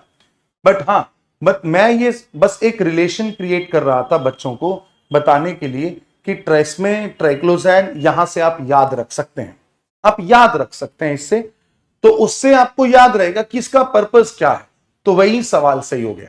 ऐसे ही आपको कैल्प से भी, अब आपको पता है आपने शैम्पू में यूज किया एंटी एयर फॉल है, मतलब न्यूट्रिशनल वैल्यूज होंगी, है ना, और उसके साथ साथ ये मेडिसिनल एप्लीकेशन के अंदर भी काम आएंगे, जैसे कि मैंने आपको बता दिया। Now there are so many harmful effects humans के कारण। ऐसा नहीं है कि सारे सीवीड जो हैं वो बहुत ही क्या होते हैं, हमारे लिए बेनिफिशियल होते हैं। कुछ सीवीड्स ऐसे हैं जो कि टॉक्सिन्स रिलीज करते हैं, जिनके बारे में मैंने पहले भी बात की थी कि हिपेटोटॉक्सिन्स, न्यूरोटॉक्सिन्स हैं, और कुछ ऐसे हैं जो कि एलर्जिक रिएक्शंस क्रिएट करते हैं, इरिटेशन क्रिएट कर देंगे और डाइजेस्टिव इश्यूज क्रिएट करते हैं। excessive iodine intake. Some seaweeds are particularly high in iodine, which can be harmful in excessive amounts, leading to thyroid issues. Environment के लिए हैबिटेट डिस्ट्रक्शन, जैसे कि आप देखेंगे हार्मफुल एल्गल ब्लूम आ गया, है ना, और उसके साथ साथ नई स्पीशीज आने लगती हैं, जिससे इन्वेजिव स्पीशीज आ जाएंगी। न्यूट्रिएंट पोल्यूशन जैसी प्रॉब्लम्स हमें दिखाई देती है, जो कि इस एल्गीज के साथ, इस सीवीड के साथ हमें दिखाई देती है। ठीक है, तो ये हो गया है हमारा एक मेजर एस्पेक्ट जिसको हम एक्वेटिक इकोसिस्टम के नाम से जानते हैं। अब एक्वेटिक इकोसिस्टम के अंदर एक सबसे इंपॉर्टेंट कॉन्सेप्ट है, दैट सबसे important concept, this is what I से इंपॉर्टेंट फॉर प्रीलिम्स। इसे हम बोलते हैं हॉटस्पॉट्स। हॉटस्पॉट्स ऐसा ही एक कॉन्सेप्ट है जिसे हॉटस्पॉट्स बोला जाता है। ये बायोलॉजिकल बायोडाइवर्सिटी हॉटस्पॉट्स के अंदर हम बताएंगे कि कंजर्वेशन इंटरनेशनल का ये कॉन्सेप्ट है। वैसा ही ये कॉन्सेप्ट हम किसके लिए लेके आए, हॉटस्पॉट्स का कॉन्सेप्ट लेके आए ग्लोबल लेवल पे मरीन इकोसिस्टम के लिए, मरीन इकोसिस्टम को प्रोटेक्ट करने के लिए। और ये जो सिस्टम आया there is a mission blue. Mission blue एक एनजीओ है, नॉन प्रॉफिटेबल ऑर्गेनाइजेशन है, जो कि बहुत ही रिनाउंड ओशिनोग्राफर हैं, डॉक्टर सिल्विया आले, उनके द्वारा इसको क्या किया गया, बनाया गया। और ये एक कॉन्सेप्ट दिया गया कि ओशन के ऐसे एरियाज जो कि इकोलॉजिकली यूनिक हैं, और ओशन के ऐसे एरियाज जिनको अब प्रोटेक्ट किया जाना चाहिए, right. So what are these hotspots, ecologically unique areas जो कि थ्रेट फेस कर रहे हैं, जैसे कि हॉटस्पॉट्स हैं वो भी बायोडाइवर्सिटी जिनकी ज्यादा है बट थ्रेट फेस कर रहे हैं। सिमिलर यहां पे भी आपको थ्रेट फेस करते हुए दिखाई देंगे। Can be existing marine protected areas needing more attention और न्यू साइट्स रिक्वायरिंग प्रोटेक्शन। इनको अटेंशन की जरूरत है और प्रोटेक्शन की जरूरत है। ये किसी भी तरीके से they can be dominated by anyone, they can be dominated by anyone who seize hop for a specific marine area. तो इसलिए इसको मिशन ब्लू के द्वारा सपोर्ट किया गया कि एक मरीन के अंदर, मरीन ऑर्गेनिजम्स यानी कि मरीन एरिया के अंदर ऐसे एरियाज जिनके अंदर डाइवर्स लाइफ है, डाइवर्स बायोडाइवर्सिटी हाई है, बहुत सारे नर्सरी, ये नर्सरी बनती हैं, ब्रीडिंग ग्राउंड्स बनती हैं। ये ऐसा एरिया है जो कि इकोसिस्टम की हेल्थ के लिए बहुत इंपॉर्टेंट है। ये ऐसा एरिया है जो कि वाटर क्वालिटी को इंप्रूव करता है, फिशरीज को क्या करता है, सपोर्ट करता है, कम्युनिटीज को इंस्पायर करता है to safeguard the marine resources, और अवेयरनेस फैलाता है related to the need for the conservation of the oceans. ये है हॉटस्पॉट्स। हॉटस्पॉट कुछ नहीं, मिशन ब्लू का बस एक यही चीज जाने कि हमें अवेयरनेस फैलानी है कि जो ये मरीन इकोसिस्टम है, they are of utmost use to us, and if we are going to harm these marine ecosystems, eventually they are going to harm us in the longer duration, in the longer terms. That is something we need to understand here. I hope it is clear with everyone now. So now next अगर हम hotspots की बात करते हैं तो भारत में जो अगर हम बात करें, Lakshadweep islands, union territory in the Arabian Sea, जिसमें 36 आइलैंड्स विद 12 एटॉल्स हैं। ये एक ऐसा एरिया है जहां पे कोरल आइलैंड्स हैं, और हॉटस्पॉट के एफर्ट्स आपको यहां पे दिखाई देंगे कि टूरिज्म इनिशिएटिव को और कम्युनिटी बेस्ड फिशरी मैनेजमेंट के साथ साथ यहां पे प्लास्टिक वेस्ट का रिडक्शन किया गया। This is something which is important. और दूसरा हॉटस्पॉट है Andaman and Nicobar. Andaman and Nicobar island जिसके सराउंडिंग में जो कोरल रीफ्स हैं उसे भी क्या किया गया, बचाने की कोशिश की गई। जब आप इसके सिग्निफिकेंस देखेंगे तो ये ऐसे ग्लोबली सिग्निफिकेंट बायोडायवर्सिटी हॉटस्पॉट भी हैं अंडमान एंड निकोबार, और हॉटस्पॉट के अंदर भी इसको डाला गया है। हॉटस्पॉट के एफर्ट्स में आप जैसे कि मैं बात कर रहा हूं कम्युनिटी बेस्ड टूरिज्म डेवलपमेंट, उसके साथ साथ यहां पे प्लास्टिक वेस्ट का मैनेजमेंट करना, यहां के एरियाज को रीस्टोर करना, this is something is the idea of hotspots. बस हमें याद रखना है हॉटस्पॉट का मतलब क्या है। हॉटस्पॉट है किसके लिए, ओशियंस के लिए, और किसके थ्रू आया सर, मिशन ब्लू के थ्रू आया। बस यही प्रीलिम्स के क्वेश्चन है, और ये काम क्या करता है, प्रोटेक्शन और अवेयरनेस, और कौन कौन हमें एरियाज दिखाई देते हैं हॉटस्पॉट्स में, that is something we need to remember. So this is all about the marine ecosystem और the aquatic ecosystem as a whole as far as chapter number 4 is concerned, right. So I hope आपको एक बार इसके बारे में clarity हो गया होगा। ज्यादा डिटेल में, अगर इससे भी ज्यादा डिटेल में आप जानना चाहते हैं तो आप हमारी जो बुक है उसको एक बार रीड करेंगे, या जो मेरी स्लाइड्स हैं इनको पढ़ेंगे, तो आपको ये सारी चीजें सिंक कर जाएंगी। There was not much in this lecture to explain, because सारी चीजें थोड़ा याद करने वाली थी, ठीक है। तो अगली क्लास में मिलते हैं जहां पे कुछ टेक्निकल बातें करेंगे। Thank you so much, see you next time.